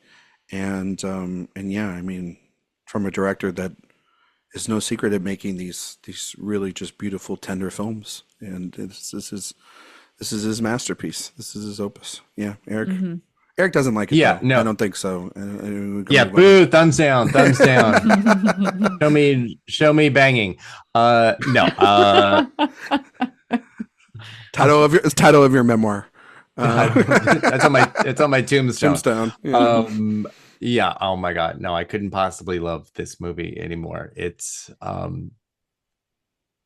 is his best. It's so beautiful. It's so influential. There's so many filmmakers have pulled from this, have given homage to it. I love great, awesome, hot, sweaty sex that makes you like uncomfortable that you're even watching it. And then I love the absolute restraint that puts that it puts that on the viewer as well, where you are logging in your own it experiences with lust and longing that was either unfinished or it's, oh God, I love this movie. It's so beautiful. And the way they play with weather too, like the rain, and it's so humid in certain scenes. Yeah. Oh, Wong Kar-wai is just a master. Yeah. I'm telling you, colors is blues and reds and oranges. Just forget it. Get it. He's the best. Sophia, are you ready? Because I'm going from one master to another. I think this is a Sophia pick, and I'm going to steal it because that's fine. It's one of my favorite films, and Sophia and I got to talk about it a couple of years ago. And we go from Wong Kar-wai to Martin Scorsese, and this is The Age of Innocence, which is, I think, one of the most favorite Marty. It's an incredible film. I mean, it's got Sophia's guy, Daniel Day-Lewis playing Newland Archer. I mean, this movie, again, it also kind of falls in that line, too, of this sort of lusting and longing. Obviously, within this time period, is sort of the crazed obsession of falling in love with Michelle Pfeiffer's character. But then, I think what's so great about the film, too, and when we were talking about, like, sort of connection to Challengers, is May and how, before or right as he's about to reveal and everything, we really understand that she's not as naive as we think of this character to be. And I think Winona Ryder is absolutely so fantastic at that. There's like a scene by the fireplace that's perfect. But then might be the best ending in a Martin Scorsese film ever. And I know that, Scorsese is just fantastic, but there's just something about the longing continuously. And then, of course, just Day-Lewis just kind of sitting there, seeing that window, knowing that long lost love is there, and just kind of walking away, and that temptation again, he's just never going to be able to reach it. And it's then almost is even essentially generational too by the end of that film. But I just think people just associate Martin Scorsese, with violence and everything. And this is, I think Sophia has coined this as his most violent film. Or one of his most violent films, or he has himself. He says that, and I agree with him. Yeah, because I love it, because the violence is the feeling that he can't have, the love that he can't have, and it's. I also just got to say too, one of my favorite narrations ever in a film with Joanne Woodward doing the narration of this movie. It's an incredible way of doing a period piece. That we've seen kind of done over and over and over again, and they can get really, really bland. But there's something about the way in which Scorsese is able to kind of pinpoint this, and how this love becomes an obsession, and then it kind of destroys someone from the inside. The Age of Innocence is just a remarkable film. Yeah, if you don't understand what romantic violence is, holy shit, then you've never been in love, and you just shouldn't talk about it, because I love that he says that, because that's what he's talking about. He's not talking about blood and shooting people in the face. He is talking about the absolute mortal wounds that romance can cause. And he's absolutely right. And it continues along the lines of Sophia, and you can mention this as well too, but like the man has made movies about repression, because he's a Catholic, and he's done it through religion, he's done it through violence, he's done it through just kind of the how conflict weighs a toll on a soul, and romance can definitely do that. Lust, longing for someone can definitely do that, and he does it perfectly here. Yeah. This is my favorite Scorsese movie. It's honestly not even close, really, for the second choice. But yeah, I've figured out that I really only like costume dramas if there is something different or sort of odd bubbling up underneath it. I don't like those really like staid, buttoned up ones. I mean, Daniel Day-Lewis obviously helps. I think that Josh O'Connor could actually play Newland Archer. I think that would be really good for him. But I feel that okay. All right. just on the brain right now. Yeah, that's a dangerous choice. Okay. But I think that what Daniel Day-Lewis and Michelle Pfeiffer are so good at here, because their chemistry is just electric, is that I think they both know that the power in their performances and in their relationship is in the tension, is in the holding back.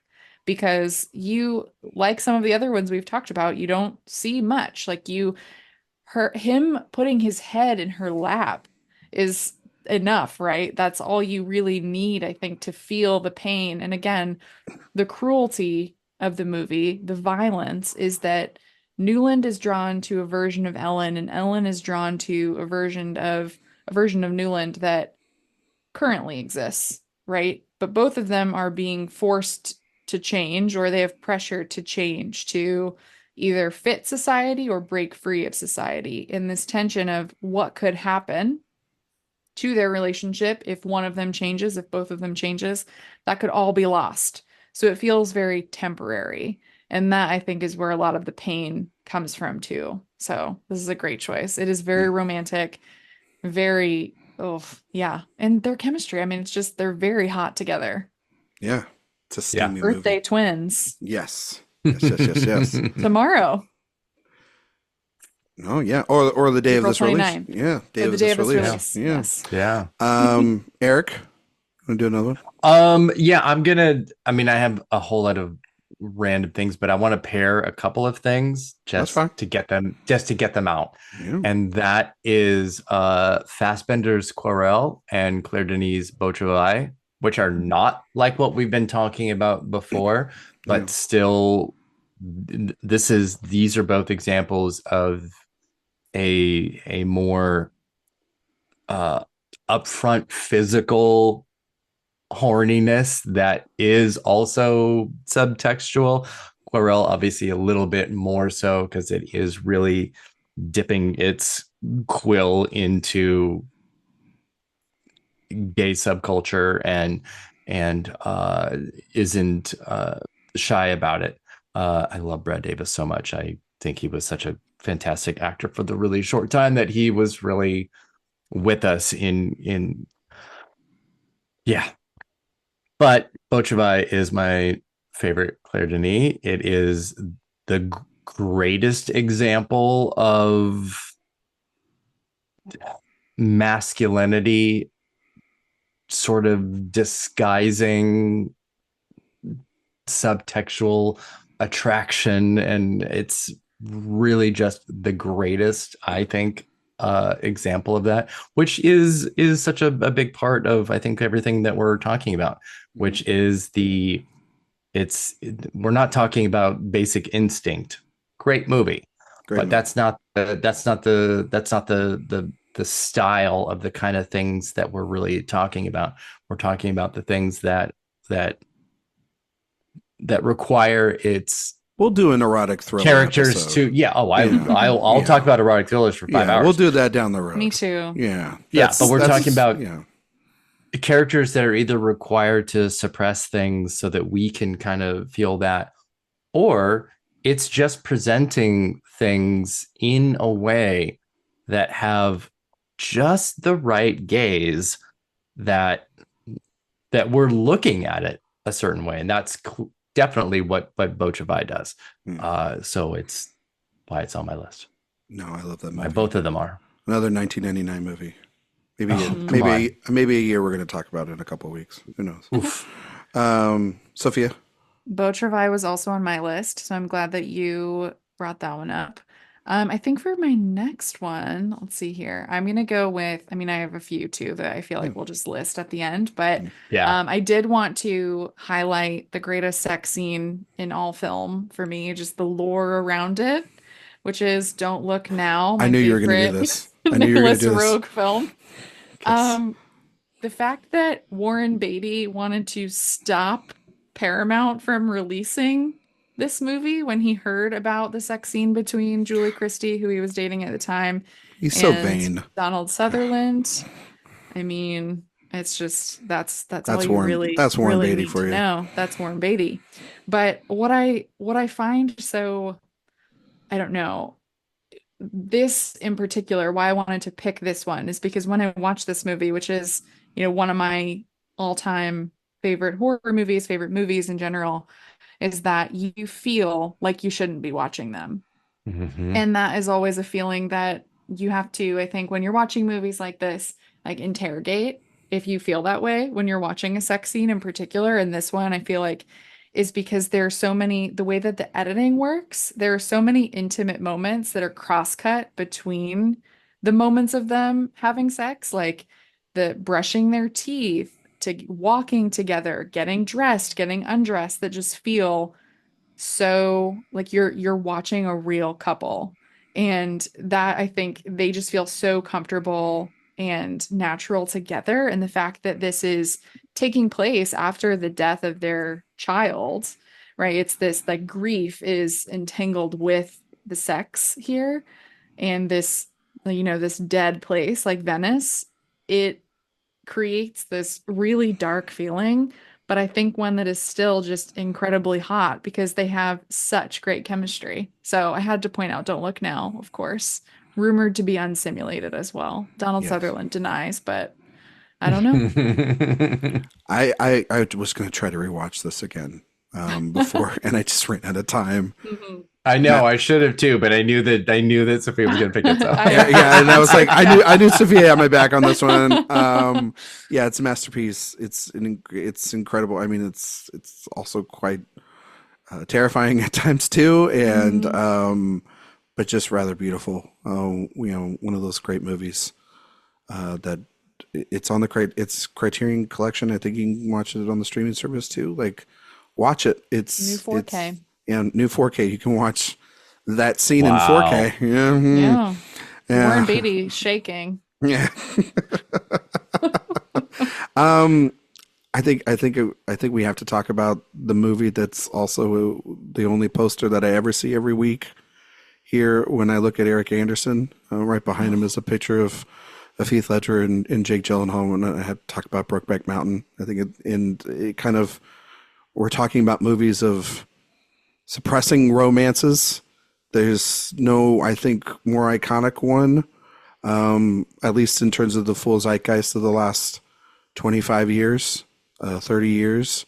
It definitely is up there on that list, for sure. I mean, I think everybody knows what Brokeback Mountain is and sort of the phenomenon that became and everything. And I think, I mean, speaking of which, it even has a tie into Mike Feist, who did the stage version with Lucas Hedges, if I'm not mistaken, right?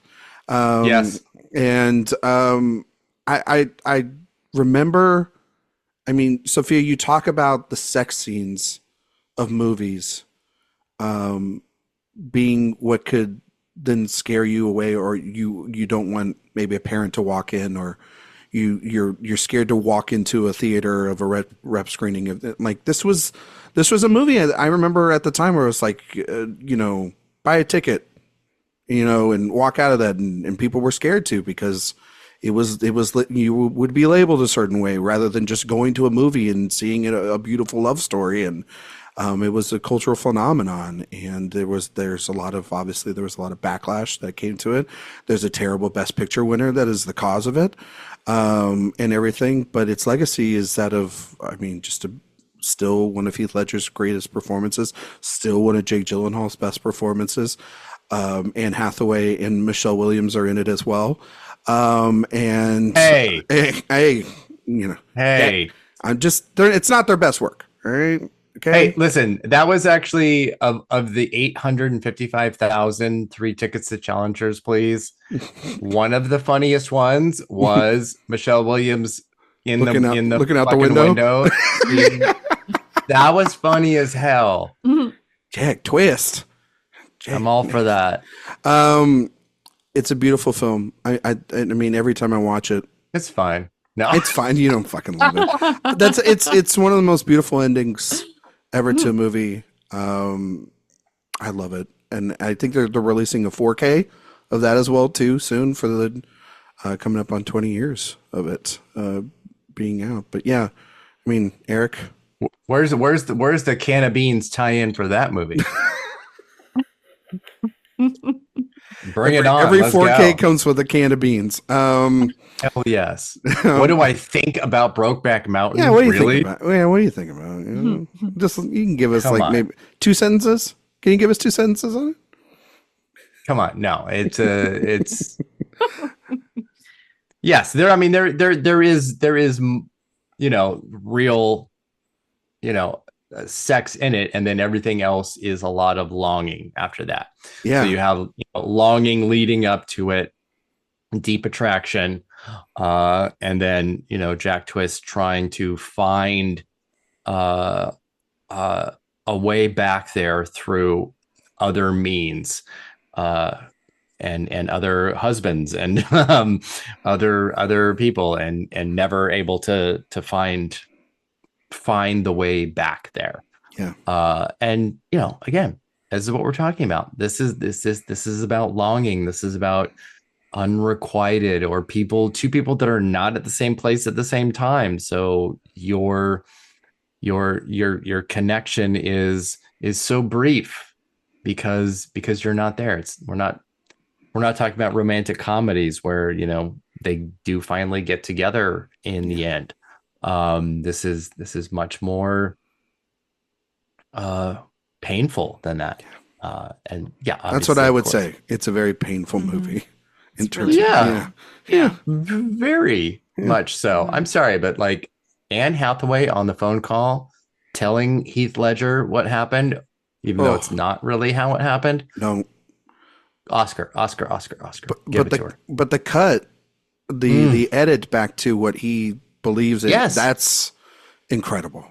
And just incredible, It's a taking that 42-page short story and turning it into what it is. Yeah.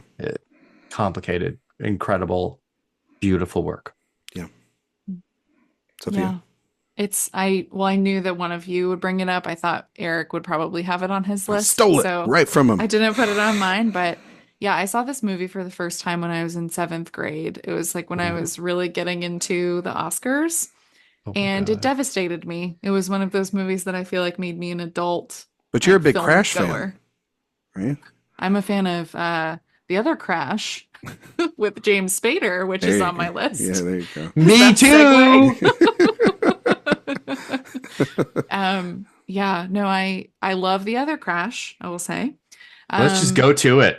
Let's go right to it. Erik, you can go since Brokeback was stolen from you. No, it wasn't actually stolen from me because it wasn't on my list because it felt too obvious for me. So I wanted to Sometimes the obvious choice is the best choice. Well, that's why it's literally right behind me. So yeah, he just had it there the whole time, Yes. No, I want to hear you talk about Crash. And yes, then we can all talk about it. Yeah, I wanted to go with Crash, the David Cronenberg Crash, of course, because I wanted to go with something that was a little strange and off-putting, I think, in its depiction of sex and sexuality. I love James Spader. I actually saw I think it was a tweet or something, maybe a Letterboxd review of Challengers, that Mike Feist has it in him to be our new James Spader, and I want to think about that. Can't wait for his Boston legal era. That was a choice. I was like, okay, that's a choice. But I love James Spader, and I feel like here, what we have in this movie, just aside from its strangeness, really, of this, the car crash, and of course you can think about like Titan coming later on, and that Julia Ducournau sort of trying to, I think, make her own crash. But I think the details of how people are aroused and what really gets them going, Cronenberg understands that here, and that is not always going to be what we think of in terms of, what is really romantic in a movie, or, it's instead really surprising. And I like also how, it starts. I like when I think erotic thrillers or films that, deal with sex or sexuality start with a couple or, individuals who are completely dissatisfied with the current state of sex in their life. And yeah, I think it's my favorite Cronenberg, and it is Easily. just so strange and delightful to me. Yeah. Erik? I was obsessed with this movie at the time. You? No. Like just a little bit. And for those things, for the kink of it, for just the sort of introduction to the idea of it, it did not make me want to go, have sex in car crashes. It just made me go, oh my God, this is so cool and weird and weird. But he did do cool. it. But I did. No, it's this was such a funny era where James Spader sort of was not, he had this and Sex Lies and Videotape that seemed like they were going to kind of position him as this cool sex freak weirdo. Well, didn't he have Secretary too? Or there was this really kind of neat period, and then he did The Practice, and then what is Boston Legal and The Blacklist? Boston Legal and The Blacklist show. I'm like, okay, well, all that was shot to hell. But he was just delivering epic monologues in a different way. This build up to the JFK assassination as this centerpiece of this underground group, hell yeah, is so demented and super, I don't know, awesome. Again, it's not something I want to do, but it's just it was just so titillating intellectually and just kind of like, what is this? I love this era of Holly Hunter. Drives me insane. This was after really kind of all of her big, after Broadcast News, Piano. It's crazy. This was, I swear to God, somebody, like, everybody did Deborah Kara Unger wrong, because it felt like she should have really been like the Rosamund Pike with this, and kind of comparison. I like that, and blown up, but she didn't in the way that that a lot of people thought that was going to during this time. And I almost wonder if she, I don't know. I think she was sort of fighting with Sharon Stone for potential, like, pouty-lipped blonde seductress. But yeah, she was. Yeah, I think there was like the missed opportunity with her. I love this movie so much. It's just so amazing. Oh my God, Rosanna Arquette in the dealership scratching the car. Yeah, well, there's something, like you said, about, like, even if you don't want to do that, or that wouldn't be something like that you would do in your real life, it's that idea of watching other people and what turns them on, really, that makes Crash such a good movie. And that's why you mentioned voyeurism earlier, which is what so much of this is, because so much of voyeurism is, it literally is not participating. It is watching, and there is an entirely different kind of thrill to watching and not participating, because you are also withholding yourself when you are just watching and not doing the thing. And there is little as, like, horny as that. Yeah. No, and Cronenberg is, there's so many iconic moments or films or images from Cronenberg. His last movie, like, Surgery is the New Sex, right? He's made a Freud movie. He's got, Vigo on the Stairs and A History of Violence. He's got, he's all Cosmopolis in the limo, for Christ's sake. Like, he's always, he can go that way if he wants to, but I think that this is just the more interesting way of doing it in Crash, and I think you can get that on 4K and on Criterion as well too. So, Erik, go get that. Erik, Do you have another one?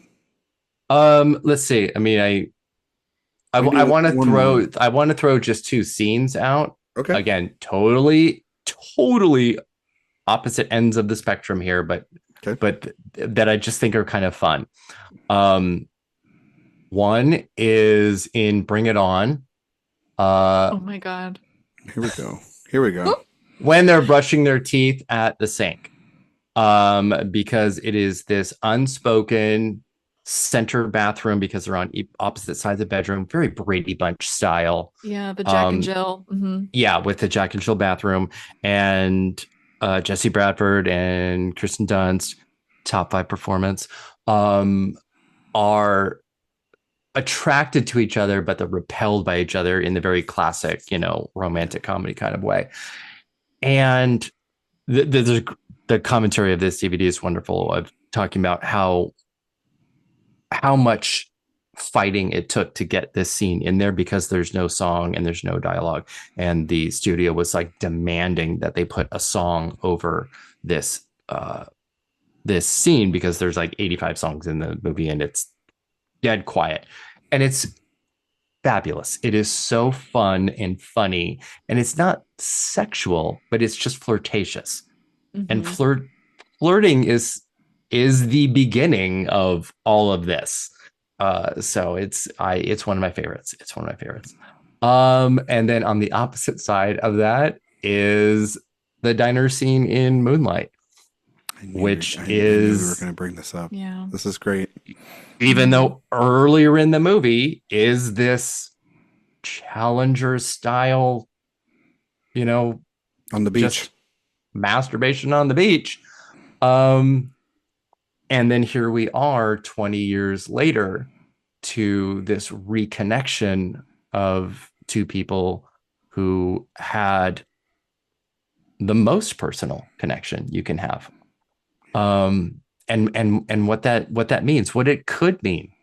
So yeah, those are really scenes more than full situations so much, but yeah.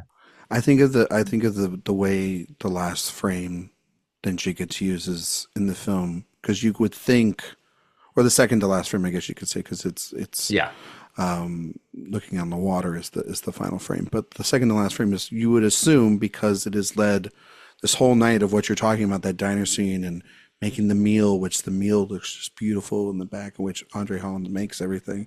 And also food is sex in movies. So yes, that's a whole nother thing. Too.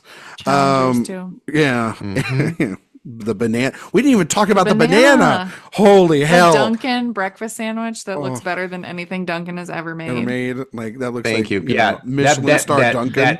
That taunting banana. I've never wanted to go to Applebee's so much as Challenger. I know, right? Made it look. It was like an old school Applebee's too. Mm-hmm. You get those chicken strips. There you go. But no, I think of just about how a typical audience would want to see then this build to a continuation of the events on the beach, but it actually, what they need more is a moment just of that connection. And Tremonti Rhodes' head on Andre Holland's shoulder is just so heartbreaking for Chiron in that moment. And very Age of Innocence. Very Age of Innocence. Very in the mood for love, almost. Mm-hmm. And, well, I mean, we know that Barry Jenkins is very inspired by In the Mood for Love. Yes, and Claire Denis. And so it's it's a moment that got me when I first saw it, and every time I watch, I'm like, God damn it! It's an absolutely just beautiful moment. It was a movie that was definitely on my list that I was going to talk about for sure. I feel like I'm stealing a lot of Erik's picks. I mean, there's a couple of films that we talked about on Director Watch that I thought about for this. I mean, I thought about Carol, which I know our TV editor Tyler Doster, it's one of his favorite films. I thought about Boogie Nights. I thought about Phantom Thread, because yes. Yes. I thought about Phantom Thread during Challengers, actually. I did too. Like, there are certain things in the relationship dynamics where I'm like, oh, I haven't felt this since Phantom Thread. This is a good feeling. I was thinking a lot about, I've been thinking a lot more and more every time I watch Boogie Nights, because I just think about how the first half of that film is all about how sex, and it could be liberating and free and opportunistic and all these different things. And then ultimately I think of Don Cheadle in the second half of that film, who was the MVP of that movie, and just how sex can ultimately lead you to never being able to get known for anything outside of that, and you don't get to have a life, and there's no other career path, and there's no other way to get around it. I think of Burt Reynolds walking through that warehouse, and he is making the same film that he's made over and over again. Or, you know, how Dirk is completely devastated, and, you know, he's gone to the depths of hell essentially by the end of that film. And then there's a semblance of family by the end, this broken family that P.T. Elvis puts together. But it's heartbreaking, and just how I think that movie is known for its propulsion, and how you know it's very Goodfellas coded, and it's all fun. But then, of course, just like in Goodfellas, by the end of Boogie Nights, it's not all rainbows and sex scene. So I always thought about that too, and also too the sex scene between Mark Wahlberg and Julianne Moore is fucking hilarious. It is one of the most just so uncomfortable fucking scenes, and Amber so Waves. Fucking funny every time I think about it. And his eagerness, right? Jack, if you need me to do it again, I could totally do it, like a fucking puppy dog. And the movie is just low-key funny, and I was thinking about those movies this week. And then I was thinking about, going back to being like the opposite of like sex or lust is violence. I was thinking about Park Chan-wook, and I was thinking about The Handmaiden, which is a movie that is completely just like, yes, I get it. This movie is from an action filmmaker, and his action is every sex scene, but in a way in which it's also like the moment, like, yes, I get the sex scenes are very memorable and everything, and shocking and provocative and whatnot. But then I think about like brushing a tooth or messing with a tooth being probably the sexiest and wildest thing I've seen in that movie. And you think about that all the time, or the way in which she is reading to these gentlemen, these erotic tales and everything. It goes back to what you were saying, Sophia. I remember watching that with my wife, and we had no idea what it was about. I just knew it was the new Park Chan-wook movie, and it's 2.5 hours. And if you've watched The Handmaiden, you know what The Handmaiden's about. And about 30 minutes in, going, wow, this will be an interesting conversation afterwards. And it was all right. And a movie that I fucking love. But let's do some honorable mentions, and then we'll get out of here. Sophia, long list of honorable mentions? Yeah, I mean, most of mine have been mentioned either by you guys or I got to mention them, but Portrait of a Lady on Fire, also another really, really good one. I did want to bring up a sports movie because we had challengers, and Erik first, Bring It On is one of my favorite sports movies ever. And that moment in particular, growing up, I mean, I saw that one at a sleepover when I was in, I think, 3rd grade. And it was just one of those like moments where things start to crystallize, and you start to think about like, oh, my life as a teenager will be like this. And that was one of those scenes I remember that I just thought like, oh, there's something here that I'm feeling that's different. So I love that you brought that up. But so I do love tennis already, but I was thinking about movies where the characters are so hot that you're convinced suddenly after watching the movie that you like the sport in the movie. So I have to bring up Bull Durham. Yeah. Because it can only be one thing. That's it. When seeing Kevin Costner in this movie in particular, I think he is just the ideal man. Yeah. He is just so hot in this movie, and how Susan Sarandon's character thinks about baseball and sex is just like intertwined.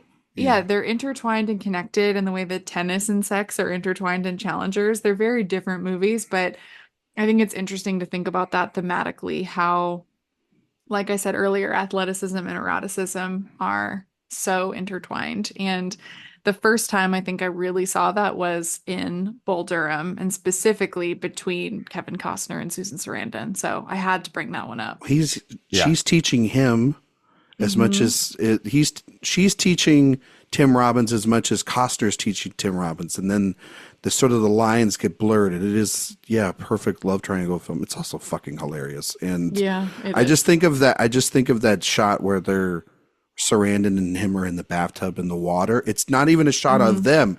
You just see the water. It's 3 times. It's a little wave, and then it just goes over the candles. It's perfect. So many candles. It's I always, when I think. I was thinking about like that house. Candles. I'm like, please do not burn down to that house. Yeah. Anything else? Anything else you have? Those were I mentioned most of mine that I had. Yeah. Eric, or you guys did. Wait, one more pair. Dangerous Liaisons. Dangerous Liaisons and Cruel Intentions. Yes. Good. I rewatched Cruel Intentions really recently, just doing 99 prep, and I cannot get over Sarah Michelle Gellar in this movie. I feel like she is just so perfect. But again, like that sort of push and pull between characters and what their ideas of sex are. And I mean, that movie is just, it's total smut. I understand why Emerald Fennell loves it as much as she does, but there's something that is just so fun and watchable about it. Ryan Phillippe at that pool. Formative for so many people, I'm sure. So many, I'm guilty as charged. It's definitely there's an age group that, I was like, we can do that in movies? Okay, we can do anything now. Yeah. Eric. Okay, I'm just going to do 2. One that could have been probably a longer conversation. But the first is The Lighthouse. Because I didn't. Okay. I get what you're saying. I know what you're doing. I think what's going on between Willem Dafoe and Robert Pattinson, and needs to be certainly the photography of Robert Pattinson's body in this movie. Talk about sweat. Yeah. Might be the hottest he's ever looked. Okay, that's not even a maybe. Yeah. It's a 100%. It's the I'm say it, Sophia. Yeah. I like him in Tenet a lot. I knew you were gonna say it. No, I like him in Tenet as well. I like him in Tenet both of them. Yeah. But I was like, what if I was Willem Dafoe and trapped in a lighthouse with Robert Pattinson right now? Yeah. Well, what would I be doing? In a phallic symbol, literally. For real. I mean, it is again, subtext is right there on top of the page. I'm done with this week. But the other, and I almost kind of do wish it had been a larger conversation, is Eyes Wide Shut. Yes. This is a movie with a prolonged orgy, but the entire thing. But the orgy is closing of the movie is how much they need to fuck. Yeah. Yep. It's I think it fits in this conversation perfectly. Yeah, I feel like I love Eyes Wide Shut. I can't believe myself that I didn't put this on my list. What was I thinking? Because this 99. is one of my favorite Kubricks, probably because I haven't rewatched it in a minute and I need to. But what I really love, I love Kubrick's, I call it the trilogy of insecure married men, this Barry Lyndon and The Shining. Yeah. But what I like about this that I think works so well is the idea that it is when you know like how all consuming sex is and the idea of sex is, I've described it as like how silly it really is to do anything else. Yeah. That's the feeling that this movie conjures up in you. Yes, very much. And of course, it is one of those movies that has so much Hollywood lore to it that it would not have been the same. We would not talk about it the same had it not been Cruise and Kidman at this point in their marriage. Anything else would anybody else, it would, I think, still be a good movie. But it would not be the same conversation. And that just goes through the beginning of time of movies. Mm-hmm. Yeah. Just an incredible movie. Yeah. Fuck And yes, even, it is. and then when you also like, just think about it. Yeah, Eric, you're right. There's like the orgy of it, but then it's not as outlandish. It's almost that it's from an observer's point of view rather than somebody in it. So it's not as, it's still very out there, but it's also still almost like it's like you can look, but you can't touch. Yeah. And she's constantly losing him. She's constantly trying to. That whole him monologue that she has, you know, Mm-hmm. after they've had sex at the beginning of the film. Yeah. And it's like, Yeah. you know, oh, It's fantastic. yeah, it's great. I mean, Great movie. I would, yeah, I was thinking about it anyway, but the Kidman AFI tribute was like, I'm locked into this today. Yeah. into all of my kid mania right now. Yeah. Yeah, there's a bunch I was thinking I watched Sophia mentioned it earlier. I watched for the first time I watched God's Own Country. I'd never seen it. Oh, really? Yeah, I'd never gotten around to it. I know it's one of Josh Parnes' favorite films, and I know that everybody loves it. And I've been, I was like, yeah, I'll go on the Josh. It's good. It's a good movie. I know I didn't I don't give it like 5 out of 5. He's great in it though. He's fantastic. He's fantastic. Yeah. A little long. But I want to go and raise sheep with him. I mean, What about yes. it is long? yeah. Well,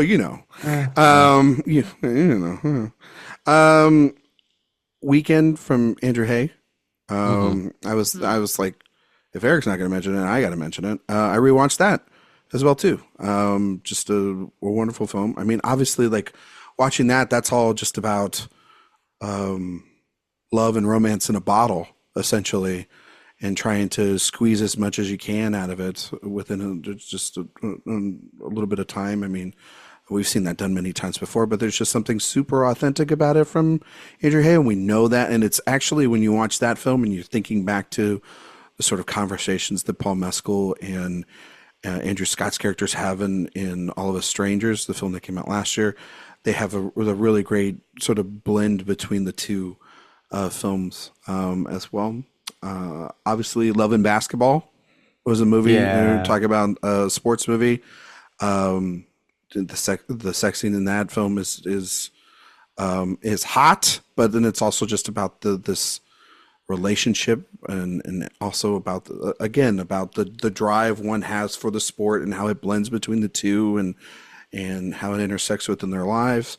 I thought about Bound, which is we're going to probably talk about Bound, an erotic thriller down the road. It's one of my favorite films from the Wachowskis. Another one of those also too, where like Sophia says, is like make sure nobody's walking in the room at a certain point because of the sex scenes. But even still, like the sex scenes are actually not as what I remember nearly as much as just the longing that those two characters have for one another and just the immediate attraction. And then I just thought of Magic Mike XXL because that movie's so much fucking fun.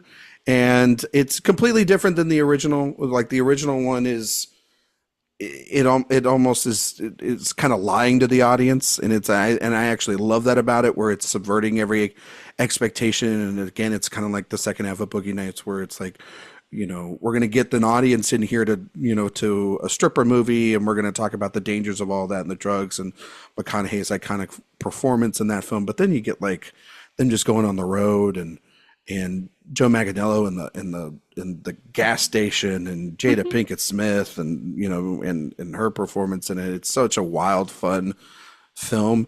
And then they made like a third one that came out last year that like nobody remembers or talks about. Yeah. But I liked it though. I thought it was cute. good. I think I gave it a positive review. Yeah. It's good. That was kind of I don't know. It's just funny that it's just I finally caught up on it when you and I think was like, about Soderbergh.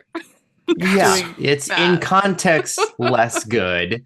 Yeah. Since we were just talking about Out of That's Sight. kind of what makes it funnier, I think. Well, I mean, he made the first film, but so in context of that, it's like it's weird to have that movie in the middle because it's like so much fun and everything, and then and everything. So, well, that's our favorite, sexiest, horniest movies, or just a smattering, or based off of the, I'm sure there's like dozens more. We could have gone 4 hours on the show, but we're not going to. Definitely though, going to do erotic thrillers down the road for sure. So, and that'll be a long fucking episode. There'll be some crossover though, a little bit. Yeah, I tried to leave out quite a few of my favorite erotic thrillers because I figured we should do that. We will do. No, we are going to totally do that. Sophia, can you tell everybody where they can find you and all your work on the internet? Yeah, you can find me on Twitter at Sophia_Sim, letterboxed, same handle without the underscore. You can find my podcast wherever you find podcasts. That's Oscar Wilde. We release episodes every Friday, and we have one coming on The Conversation. We did a little 1974 series, so we're wrapping that up with the great Coppola film starring Gene Hackman, so that'll be fun. And then you can find all of my reviews, interviews, and more podcasts at AwardsWatch. Please go listen to Oscar Wilde. Fantastic series they've been doing so far. Thank you. And I can't wait to hear you guys' thoughts on The Conversation. Truly fantastic film. Erik, where can we find you? I'll echo that. I can't wait for Chinatown. Or I just listened to Chinatown. I can't wait for The Conversation. It's going to be fabulous. They have a conversation on The Conversation. Yeah. Yes. You can find me at awardswatch.com and Twitter awards_watch and awardswatch everywhere else. You can find me on Twitter, Instagram, Letterboxd at Ryan McQuade 77. You can find all my interviews, reviews, podcasts, all here at awardswatch.com. If you like podcasts, we're doing one every week, and it's called Director Watch. And we are in the middle of, we're getting towards the end, actually, not the middle. We're getting towards the end of our Sophia Coppola movie series. And this week's episode is on Beguiled. And we had our good friend Maggie Lovett will be on that show with us and talking about the Beguiled. Really good episode. I hope you all listen to it. It comes out on Thursdays because this comes out on Mondays. iTunes, Spotify, 5-star reviews. Go over to the website. Please sign up for the newsletter. Erik does that twice a week, or at least once a week. Sometimes. Hey, I did it twice this week. He did it twice this week. Let's pat him on the back. He did his job. Please go and sign up for that. It's the best way to get all the news, reviews, interviews, and podcasts and everything that we're doing at the site all in one place. Next week's show, we'll be back. We'll be talking about the first movie of the summer. We're talking about The Fall Guys, starring Ryan Gosling and Emily Blunt. And we'll also be talking about our favorite movies about movies. So figure that out. Because there's a lot of movies about movies that we love. And we're going to talk about those next week. So thank you all so much for listening. And we'll see you all next time.